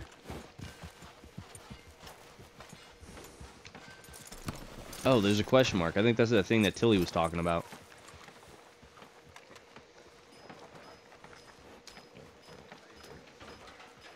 Don't start no more crap around here. Me? No. Sorry, you must have me confused. Good to see you again, pardon. What can I do for you? Let's browse your catalog and see if there's any new weapons. Let's see, what do we got? Doing a can-can? That's a first. All right, yeah, there it is, the cattleman, right? So this is what the Uberti cattleman that I have kind of looks like, actually. Militia favorite ranchers, and cattlemen, and yeah, this is kind of what it looks like. Almost exact, actually. The double action revolver. Excuse me. Let's see, double action revolver, still locked. Schofield revolver, I don't give a shit about, because I don't like that design for a revolver. It's a break open. I think it's I just don't like it. Volcanic pistol, that's kind of weird. Semi-automatics. That's weird. That one's weird as shit. And then there's the Mauser German pistol, I think. Evans repeater. So that one's still locked. Then there's the carbine. Now, the Henry repeating that I have, what would be the closest one on here that it looks like? Oh, this one. Or that one. Let me make sure. Yeah, okay. So the Henry repeating looks like the Lancaster repeater right there. The one I have looks like that. Except, do you see that, I don't know what it is, that vertical piece of metal that's holding the forearm to the barrel? Mine doesn't have that, because mine doesn't need that. It doesn't have that. And the chamber down in the bottom, what holds the rounds, does not line up with the barrel, the actual barrel on mine. Mine's just a tad bit shorter, which looks good for a bush slash carbine weapon. Of course, the longer the tube, the more rounds you have. So, and mine's also mine is a side load, so you can load rounds on the side, or you can open the tube at the end. You can unscrew that. Well, it's not really a screw. It's more like a latch. You can unlatch and then load your rounds in and then close it. The lever for mine is not that small. Mine's actually a really big rounded one. Almost rounded to the Litchfield one right there, almost. But these two are locked. The Lancaster would be nice to pick up. And then we have the Varmint rifle, which I have not gotten yet. I have the Springfield rifle. What else do we have? Bolt action rifle would be nice to have. What the hell did that say? Hold on, let me go back one. The rolling block rifle. Okay. I think we get that one for free in one of the upcoming missions. I think. I don't know. Then there's the Carcano rifle. What else is there? Ah, this one's gonna be nice to get right here. Semi-auto. Repeating shotgun. I saw one of those for sale at one of the stores I went to. I think it was chambered in 410. I think. I don't know. Anyways, so it doesn't have anything. What about accessories? Oh, I mentioned ammo too. I wanted ammo. What was I thinking? Yeah, let me go back to ammo real quick. Let's see. Revolver. What do we have? 242. Okay. At 75 cents a round. Whew. $1.50. Oh shit. Alright, hold up. What do we have? Revolver Express. Pistol. We don't have pistol. Let me see. What is this one? Repeater. 157. That's fine. Velocity. Yeah, this is what we need. More of this. Alright, so we're at 70. That's fine. 85. Okay. 30 of 60. Slugs. Arrows. Let me get just a little bit more. Alright, what do we have here? Upgraded. Permanently increases capacity. Do I not have these? Oh, I have this one. Let me get that too. Sold out. Oh, shit. Alright, so this one permanently increases capacity for revolver and pistol ammo by 50%. And then, what is this? Upgrade. Permanently slows degradation for all weapons. Oh, okay. That actually might be helpful. What about this one? Permanently increases capacity for repeater rifle and shotgun ammo by 50%. Yeah, let me get that. And let me get that.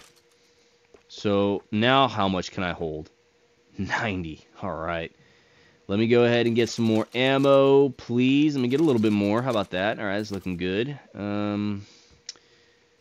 Rifle. Yeah. That's what I thought. Let me get just a little bit more.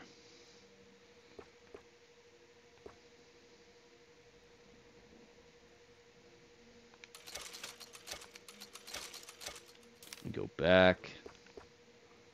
Yeah, we already had that. And okay. So we did that. We already checked. Yeah, we already checked that. All right, let's get out of here.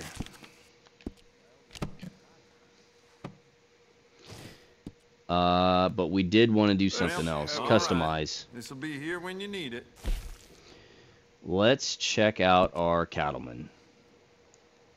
Good. Ain't no trace of rust on that as far as I can see. Oh, I've been taking care of it. Let's trigger, see. Brand new bolt. Barrel length. Yeah, no, I didn't want that. Yeah, so that right there is kind of the length that I have for mine.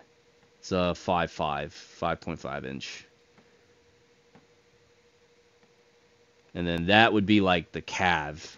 That would be like the Cav special. I think the 5.5 is artillery. The 4 and 5/8 or whatever. The 4-inch barrel is more of a gunslinger barrel. This one's more of a artillery. And then this one is like the Cav special or whatever. I don't know. I don't like it. It's too much. It's whatever. Let's back Rifling. Do we have rifling? Yes, we do. Good. Jacob Worth is a friend of mine. Iron I admire him, sights. but he's just about the worst poker player. Yeah, in mine all does not have Valentine. that. Mine is just that. Grip. What do we have? Mine would be like... Is it that? Or that? I don't know. It's whatever. Let's go to styles. You want to make Let's this really yours? go to Give it a metals. personal engraving. Alright, so what mine has would be this. Kind of, yeah, this. Mine would have that, and then the cylinder is that. And then the frame is that. What's this one? Brown? Ugh, no, it's not that. Is that. And then the hammer. If it weren't for all the bounties running around New Hanover, Is that, I I'd be out believe? of business. Yeah, it's that. Sight. Well, again, that would probably be that. And then the trigger. I believe the trigger is blued. So this is what mine basically looks like. Is that. Yeah, it's basically this, which looks pretty fucking awesome. If it weren't for all the bounties running around New Hanover, I'd be out of business.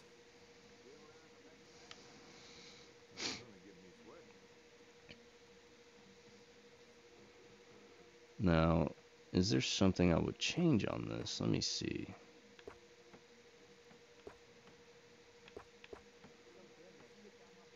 Too flashy. Let me just keep to what I have. So let's buy. I think this looks Just pretty remembered I cool. put my pistol down as a bid in poker the other night. I can't recall who won that, though. Damn.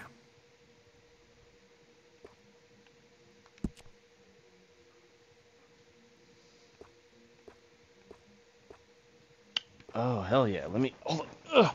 Let me see the design on mine real quick. Mine actually it's dark. Well, it's not that dark, but it's darker. Let me see. Nope. But that doesn't look too bad. Oh, excuse me. No. Maybe that. Maybe that.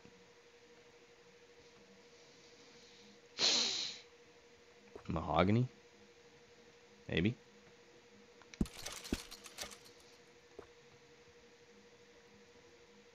I sold my old blunderbuss to a bounty hunter last week. That boy's out looking to get someone, that's for sure. Is there an engraving that I would...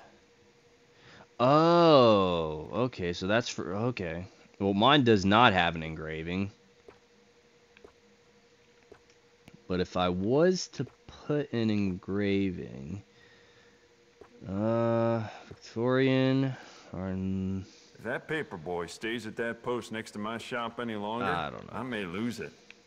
Very dangerous for a gunsmith to snap. Nah, let me see. Carvings? What kind of carvings do we have? Alright, so there's that. Rattlesnake, scorpion, puma, eagle, buck. I think mine just has the... Well, with Valentine connecting the west to the east, they get a lot of passing folks stocking up on bullets and weapons. Some of them may belong to a gang. Hey, how would I know? Let me see something real quick. What You know if what? I go I bet I to can make this piece work a lot better for Ironwood? you. Bolts, What triggers, if I select that? parts, And click back that. here. And then let me go to styles. I'd just like to give this Varnish. a personal touch with some engraving. Skeet. Oh man, okay, hold up. I have to get another look. What is mine? You see, mine's not dark, but it's not bright. Okay. It does seem strange to me that they'd need so many guards. at Like, Cornwall, you could Kerosene, definitely and tell Bar. it's brown, Must but be it's something not else gonna going match on the there. hardened steel. So, no, no, mahogany, mesquite maybe? Maybe it's mesquite. Rosewood, wild cherry. If you need anything, let me know. I think mesquite. I think that's what it is. And then carvings. I want to change that. I don't want that on there. So let me put something else. No. This is. What the hell does that say? Does that say buck? Rattlesnake. No. Maybe. Listen to the folk around No. Here. I do not and Maybe. will not ever do arms business with no gang.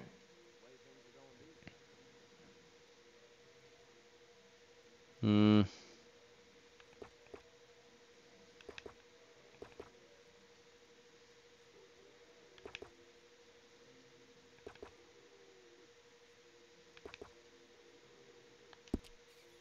Whatever.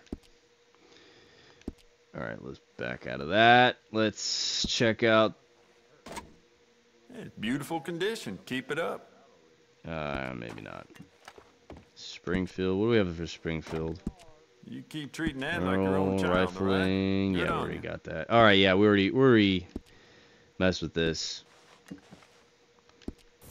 Alright. Spent enough. Let's get out of here. Thank you for your help. You break the peace here again, gonna end bad for you. Well, I got a mosey. Sorry, there must be some mistake. Move it. Alright, let's see what's going on back here.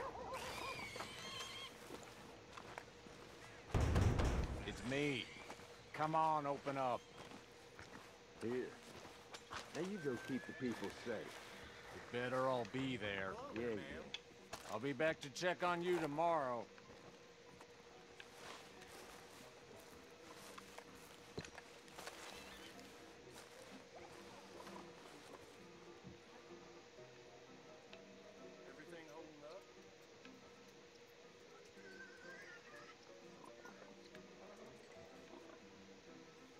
Hmm.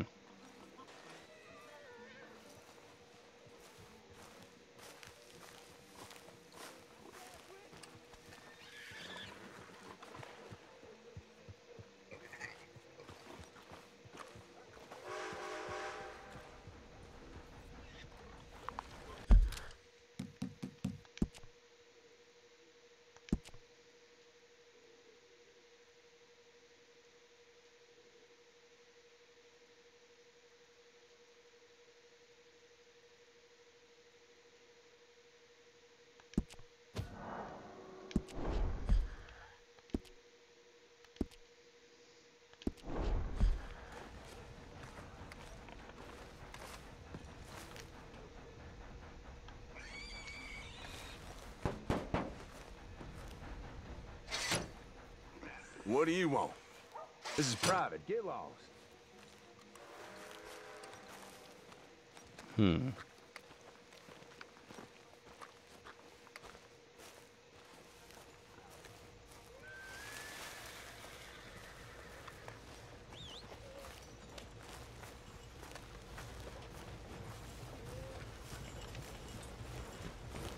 Let's go, bro.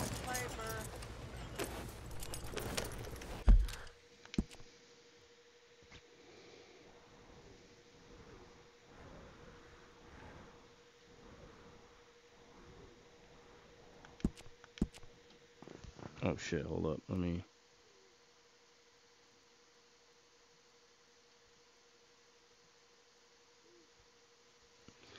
Alright, I was freaking out about something.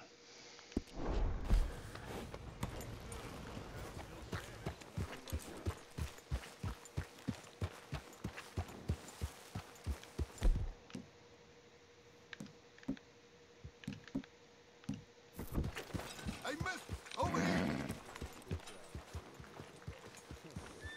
Yeah? I can use a feller like you. You want to make some easy money? Come with me. I can't talk here.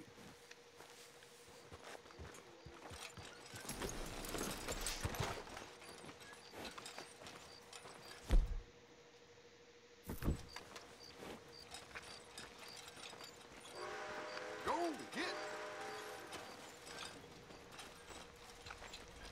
My bastard of a friend double-crossed me again, and I ain't gonna stand for it this time. So listen, he's staying at the nearby hotel.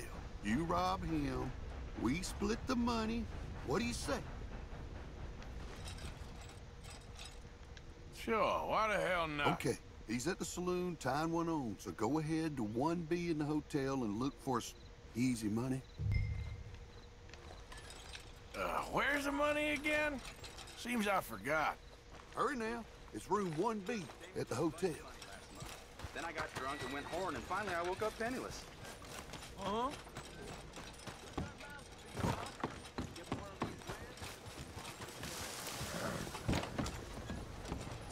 Hello.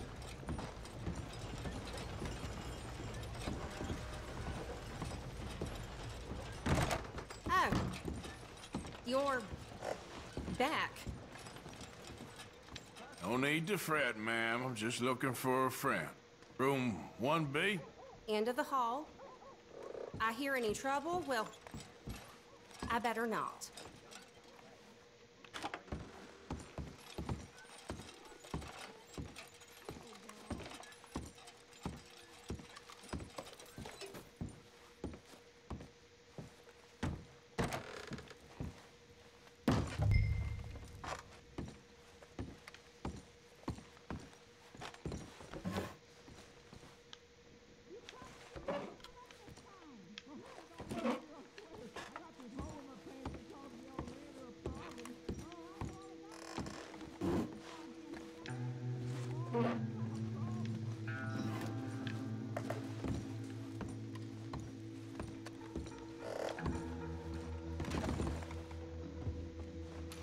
You can rob me, do you?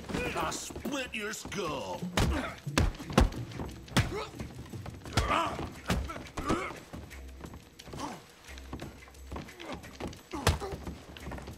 Next time.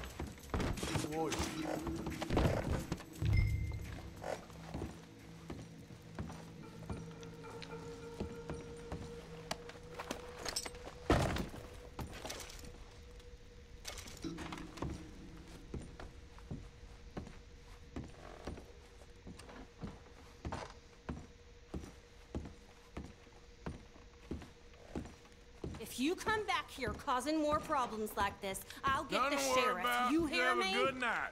Well, please just leave now.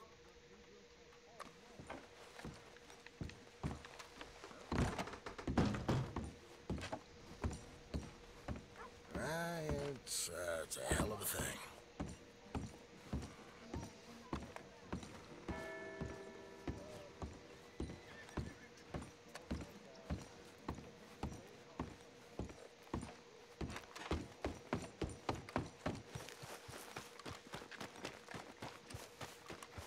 Hey, friend, over here.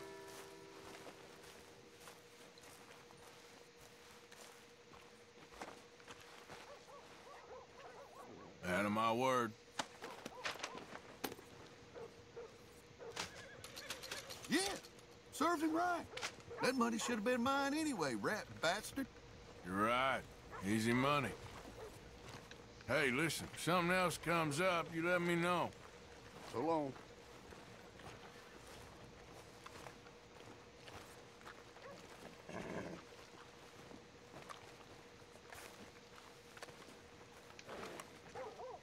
Hey there, girl. Mudtown claimed another. Drunk fool fell off the boat.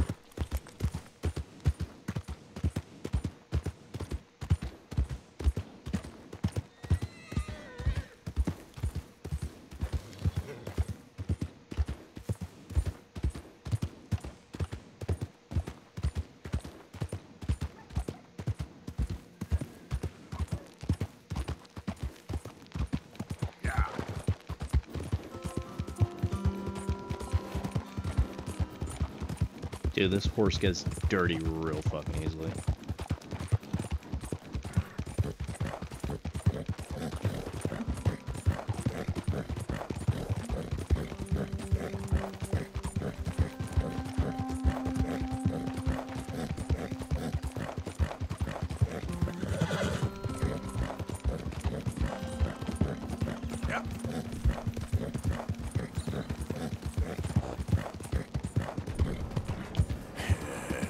Good girl.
Let me see. Because I'm pretty sure the idea is to sneak past this guy.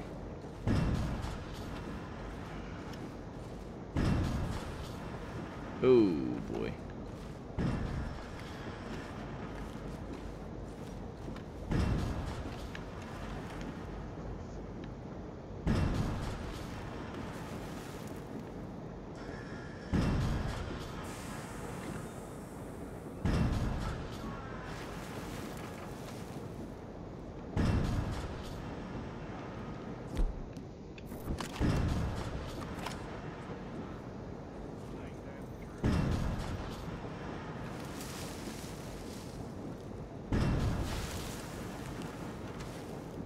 Hey, that's close enough.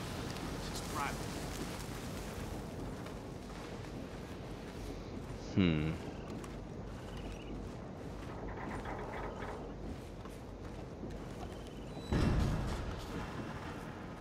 more joy!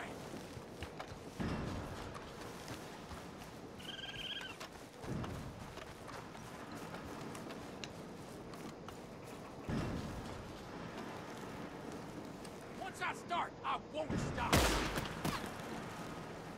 Shit! All right. Well, I think they chose. I think they chose death here.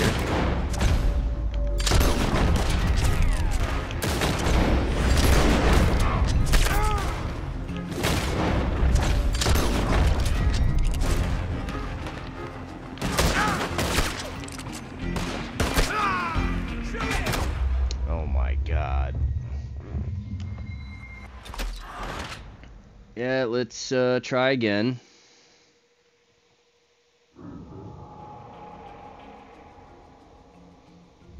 I have to take these people out, man. I lost $14? Bro, get the fuck out of here with that shit.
Oh, come on.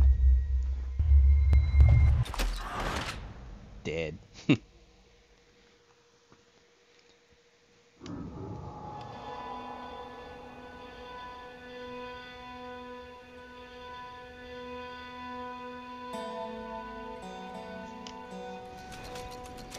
$19 this time.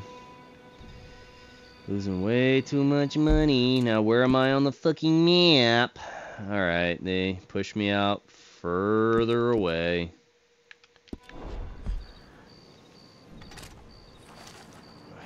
Man, I hate you people.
Oh my fucking god, man, come on.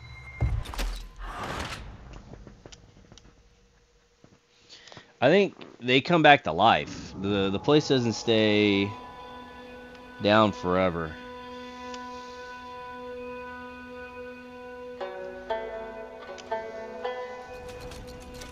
Oh my god, I'm losing too much fucking money.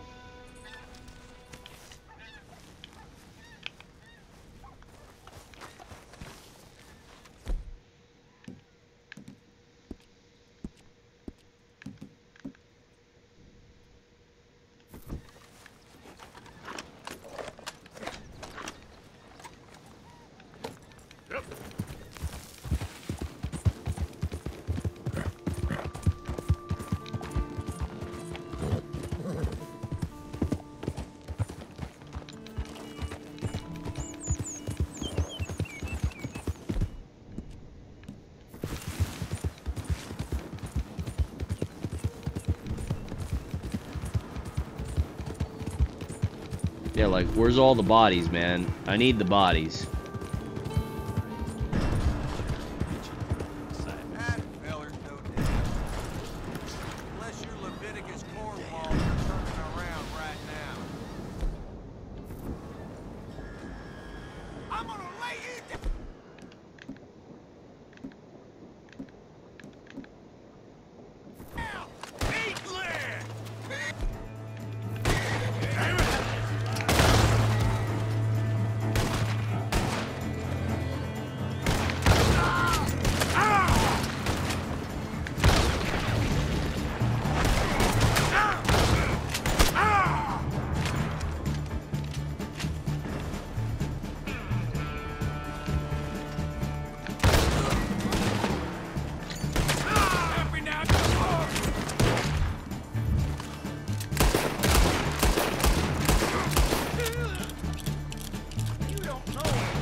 Oh my god!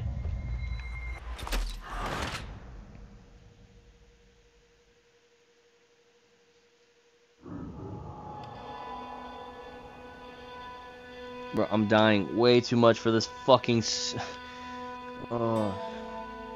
Like, I'm trying to kill them all so I can pick up some stuff. Like, look how much fucking money I'm losing, man! $30. I lost more than that. What is this? Oh.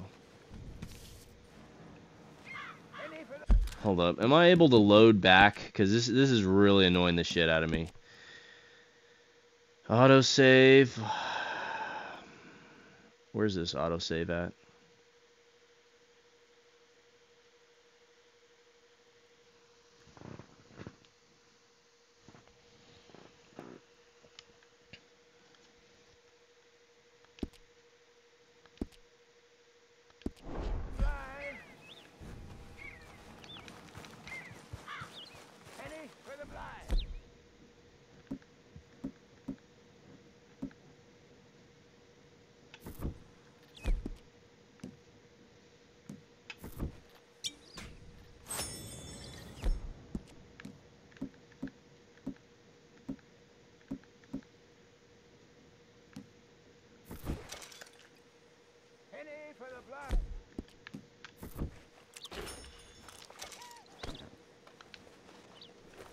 Yeah. Penny for the blind.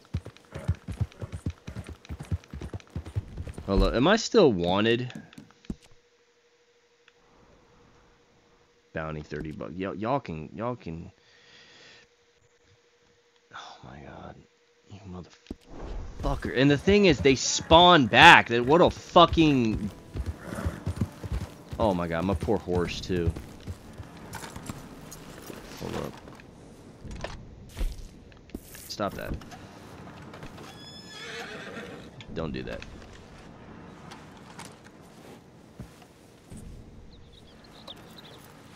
Hey, easy, girl. There we go. Come on, girl. Yep.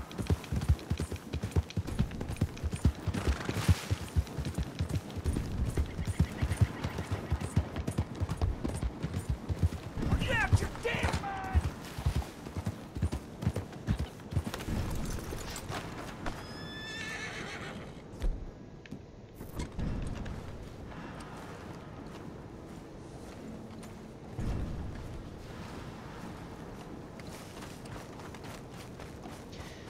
I'm pretty sure you could just roll up in there, steal, and run away, but I'm trying to kill them all so that I can get some money and some ammo.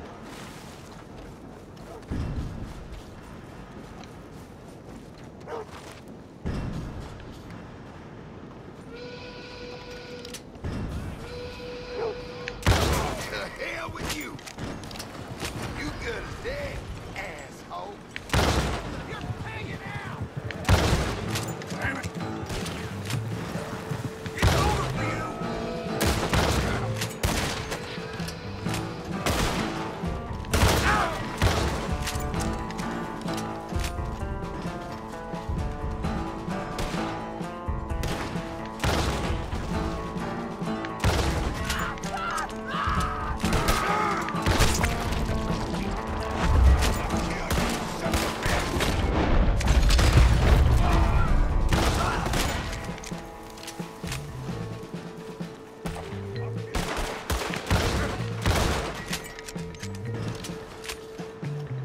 Where's the goddamn sheriff?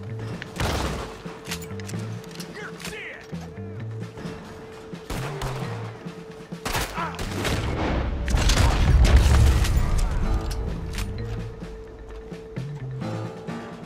Kill that bastard.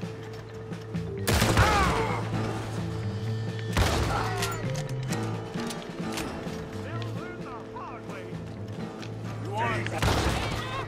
Someone hit.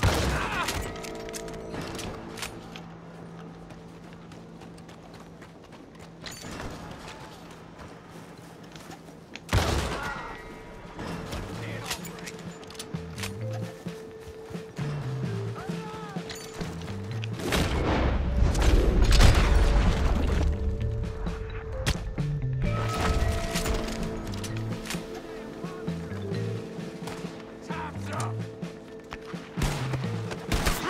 Whoa, whoa, whoa, where'd these guys come from? Oh my fucking god. Where they come from? Did you see that? They just spawned out of nowhere. No, no, no, no, no, we're not doing this. No, no, no, we're gonna, oh, no, no, no, we're gonna load back. We're gonna load back. That is, no, this ain't happening because the bodies don't stay. No, look at that, too much money, no. We're gonna load back. This is just stupid.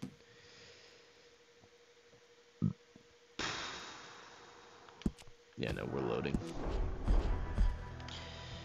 We are loading.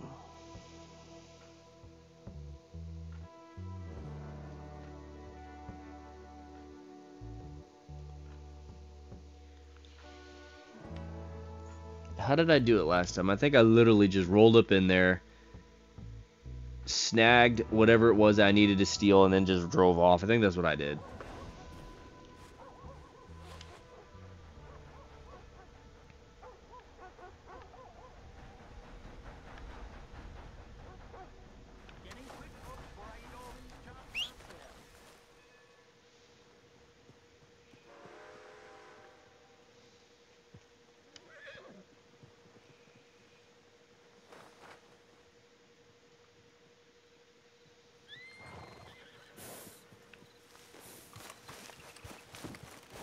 best meats here.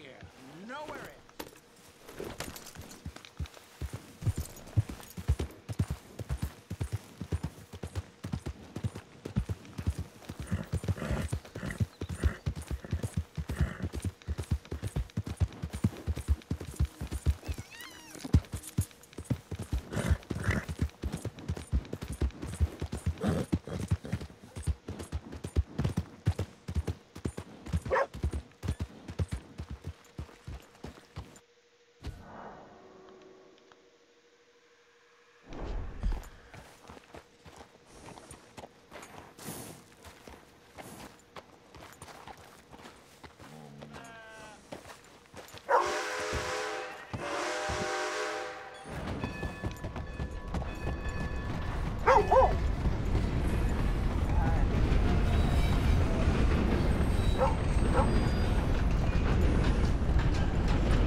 Glad I found you. Arthur, they got Bill. What? Who has? Bountymen. I found their camp nearby. They got Bill tied up. I'm gonna go take care of it. Come on. Oh, sloppy Bill. Yeah, well. You coming? All right, lead the way. So how'd you find him? He said he was going hunting. Never returned. I was able to track them pretty easily. Only a matter of time before they decide to pick up camp. Head for town to collect the bounty. Guess we're in sights again. When are we not, Arthur? Fair point. What'll Dutch do? Ain't for me to say. Doubt Bill'll like it, whatever it is. He's a problem. We all know it. Is that for me to say? Yeah, I think it is, Arthur. Well, let's save his ass first. Worry about how to kick it later.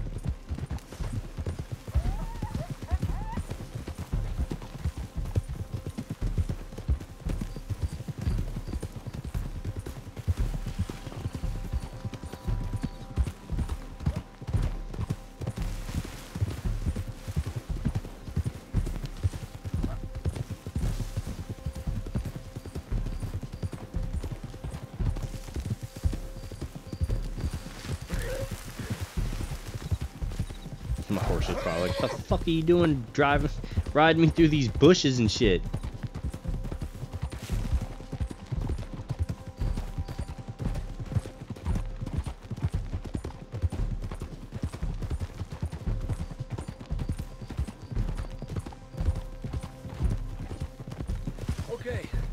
Okay, we're getting close.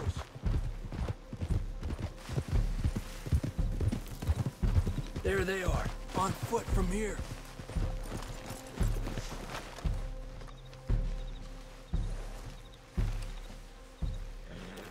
Stake out your position.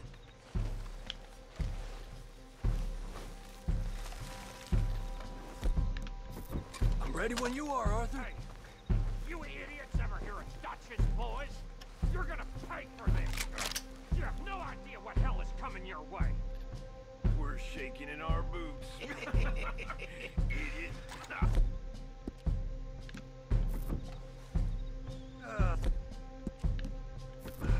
I'm bored listening to this son of a bitch. Hey, let's take him into town and collect on the bounty. Get us some money. Okay, so that's where he's at. Be tucked up in a nice warm cell. And you can talk all you want. Light you up. Kill him!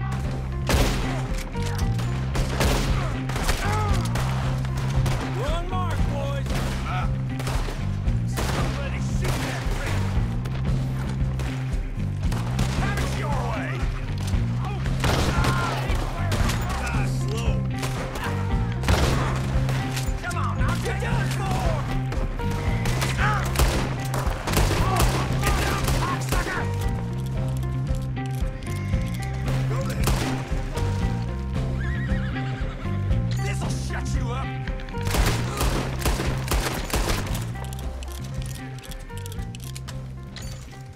Just in time. Let's go! Get me out of here!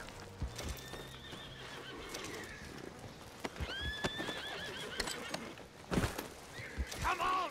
Cut me loose! I'll get the ropes.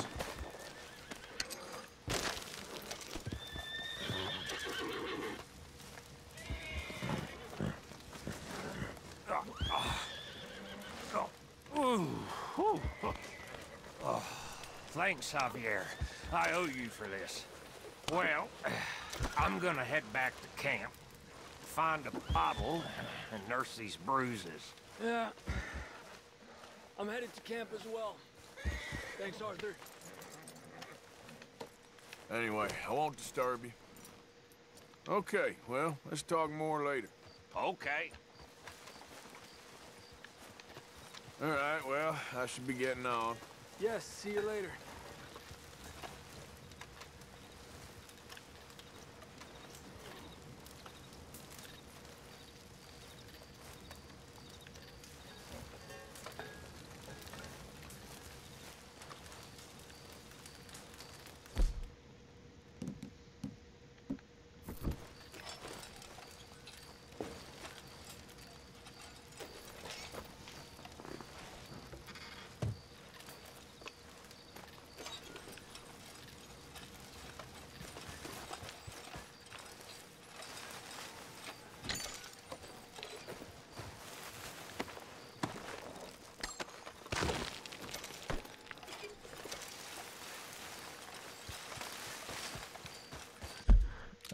Let me see something. What is this on the map? Something up ahead.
Hey there, friend.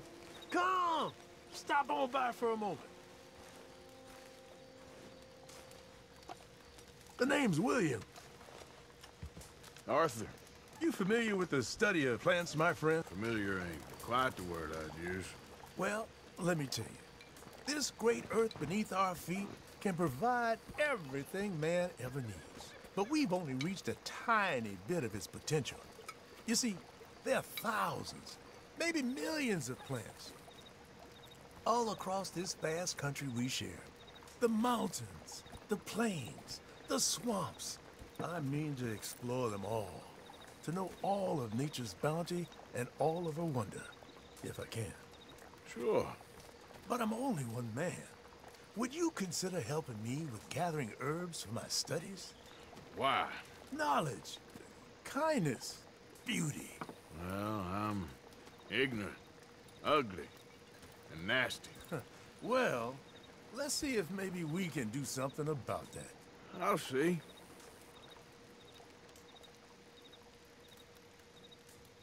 I'm looking for a plant called yarrow. You can distinguish it by its red flowers. It shouldn't be too hard to find. They thrive out in the open under direct sunlight.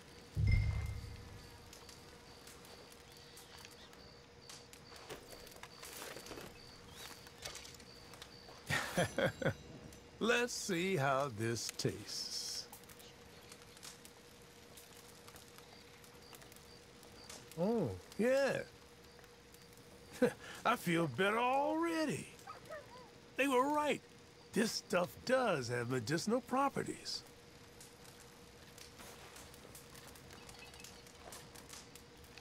All this help, you deserve something in return. Well, this is for your horse, actually. This can cure almost all maladies to your animal, natural and otherwise. Don't ask how. Now, if you don't mind, I'll be getting back to my studies. I look forward to our next meeting, traveler. I can see why you do this. All the best to you. Thanks, Arthur. And to you.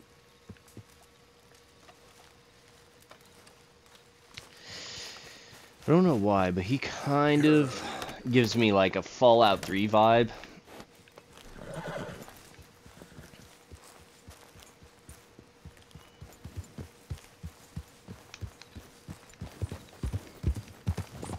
Oh shit, almost killed my horse.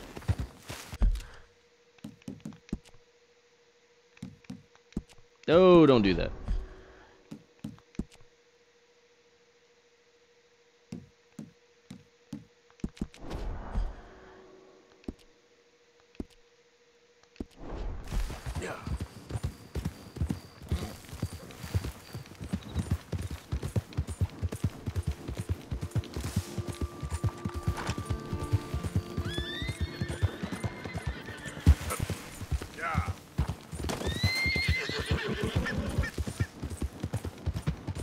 Alright, let me see if I can... And I tell thee now, eternity waits for us all. But which eternity?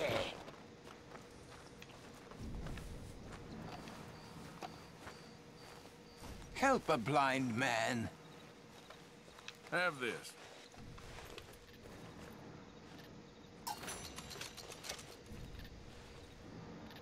You must decide between your past and others' future, friend. Decide, for soon it will be too late. Well, okay then. Thank you, I guess.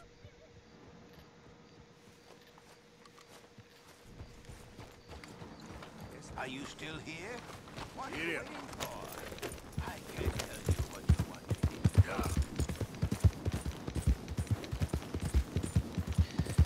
hear. Alright. Let me see if I could just roll up in here, grab what I need to get, and get the fuck out. Because fighting these guys, apparently there's like infinite of these fuckers.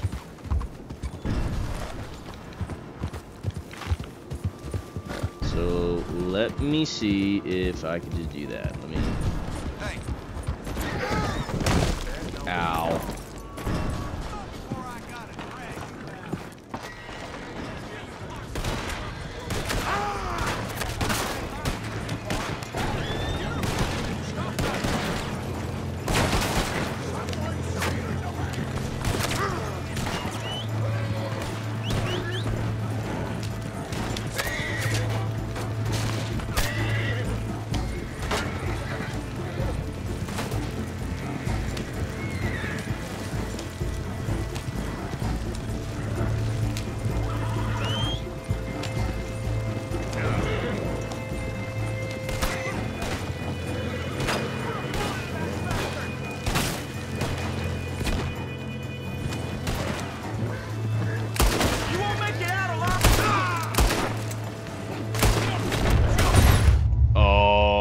Sons of bitches.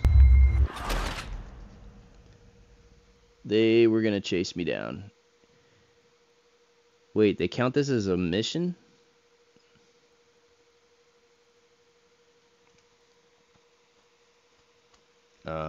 Let's restart mission, I guess. I don't know. Oh, so what? Am I actually supposed to go up in here and fight?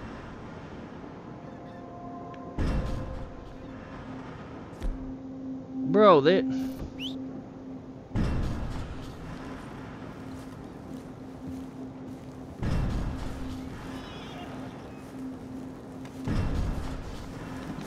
Well, no, because then I still get in trouble when I kill these guys. So I need to go in here, steal. Time's a minute. This here's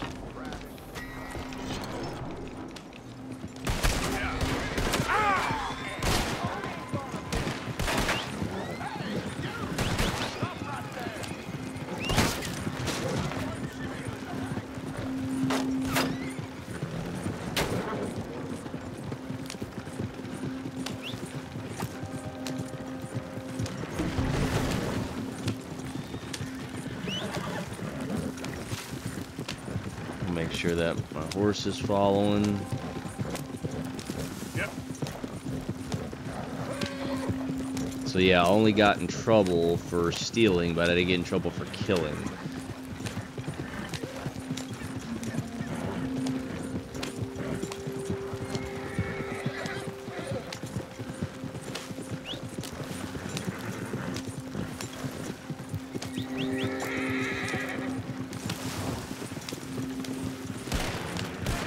Oh shit. Alright, let's make sure that these guys...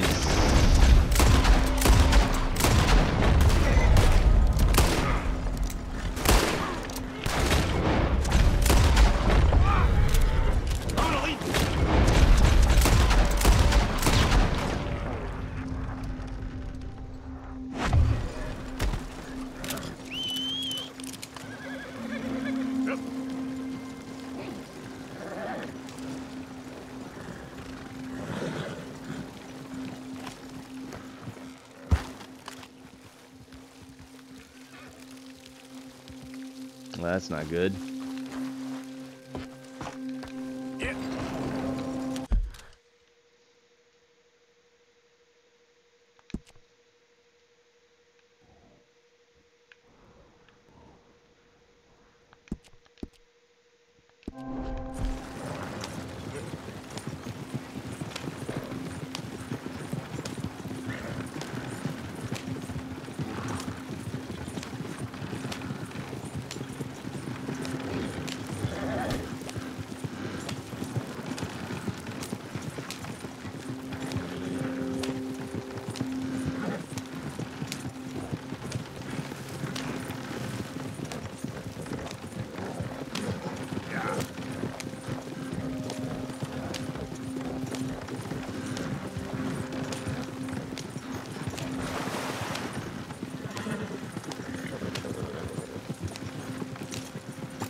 Never comes when I need it.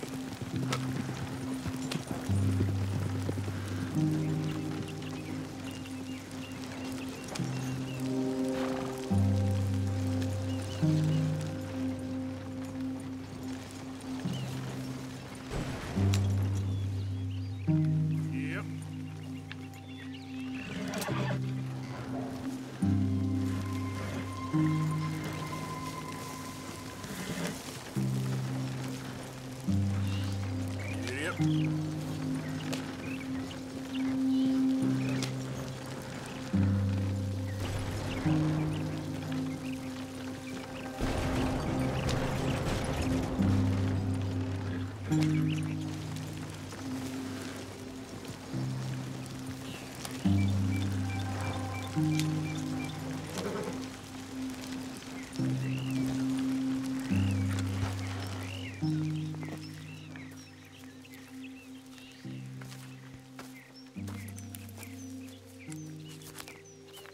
Yeah.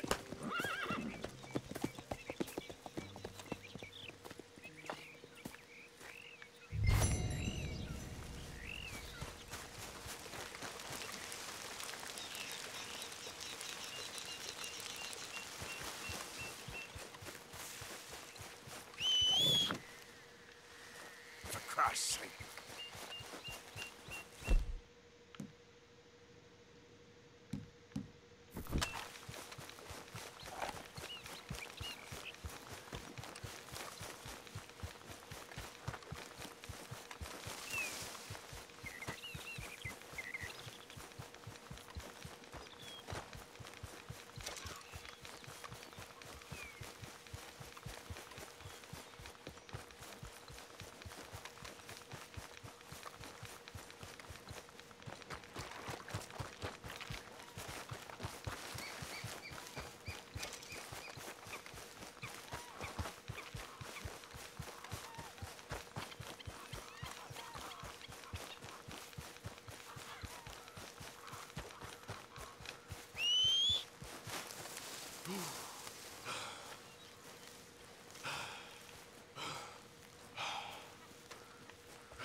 Any luck?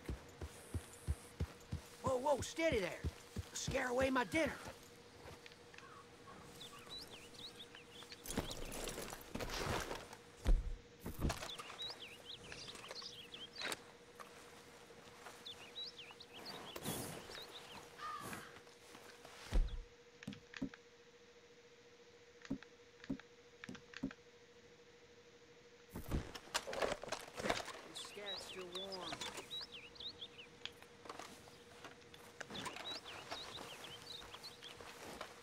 Well, you chose a fair spot.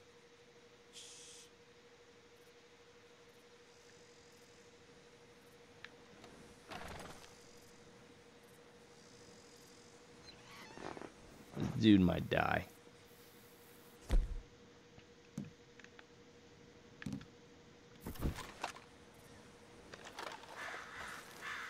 Let me go grab the other rifle just in case. I know where you are.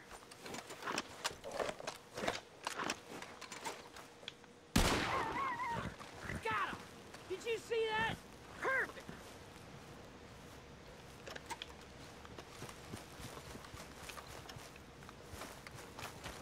Well, shit, you're good at this.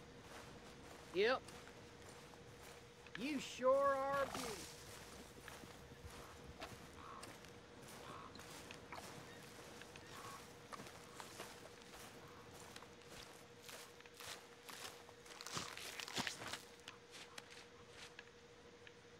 Well, best be on the way.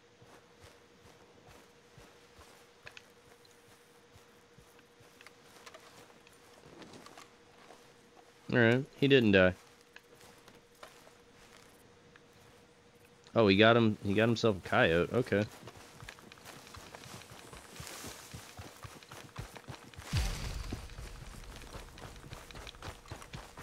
Let's go, girl. Idiot. I like these little random encounters you can find out here.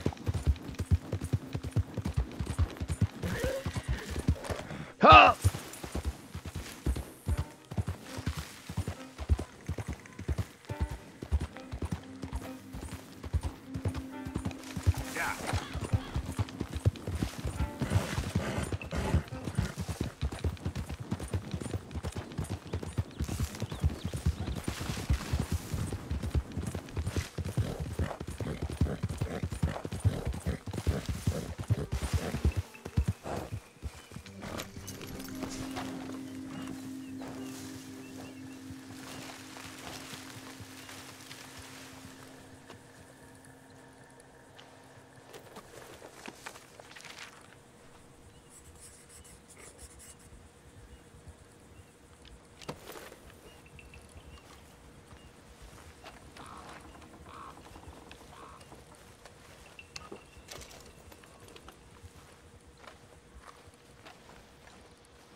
I actually found a dinosaur bone. Like dinosaurs? Yep.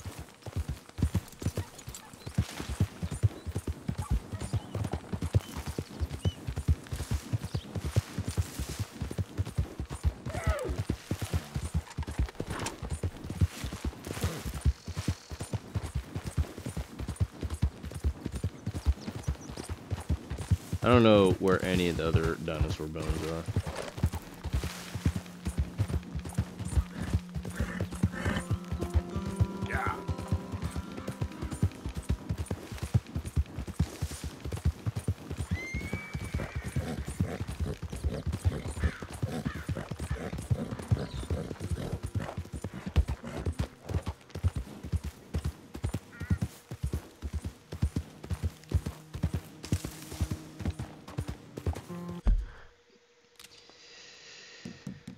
I'm gonna go ahead and save and end the game.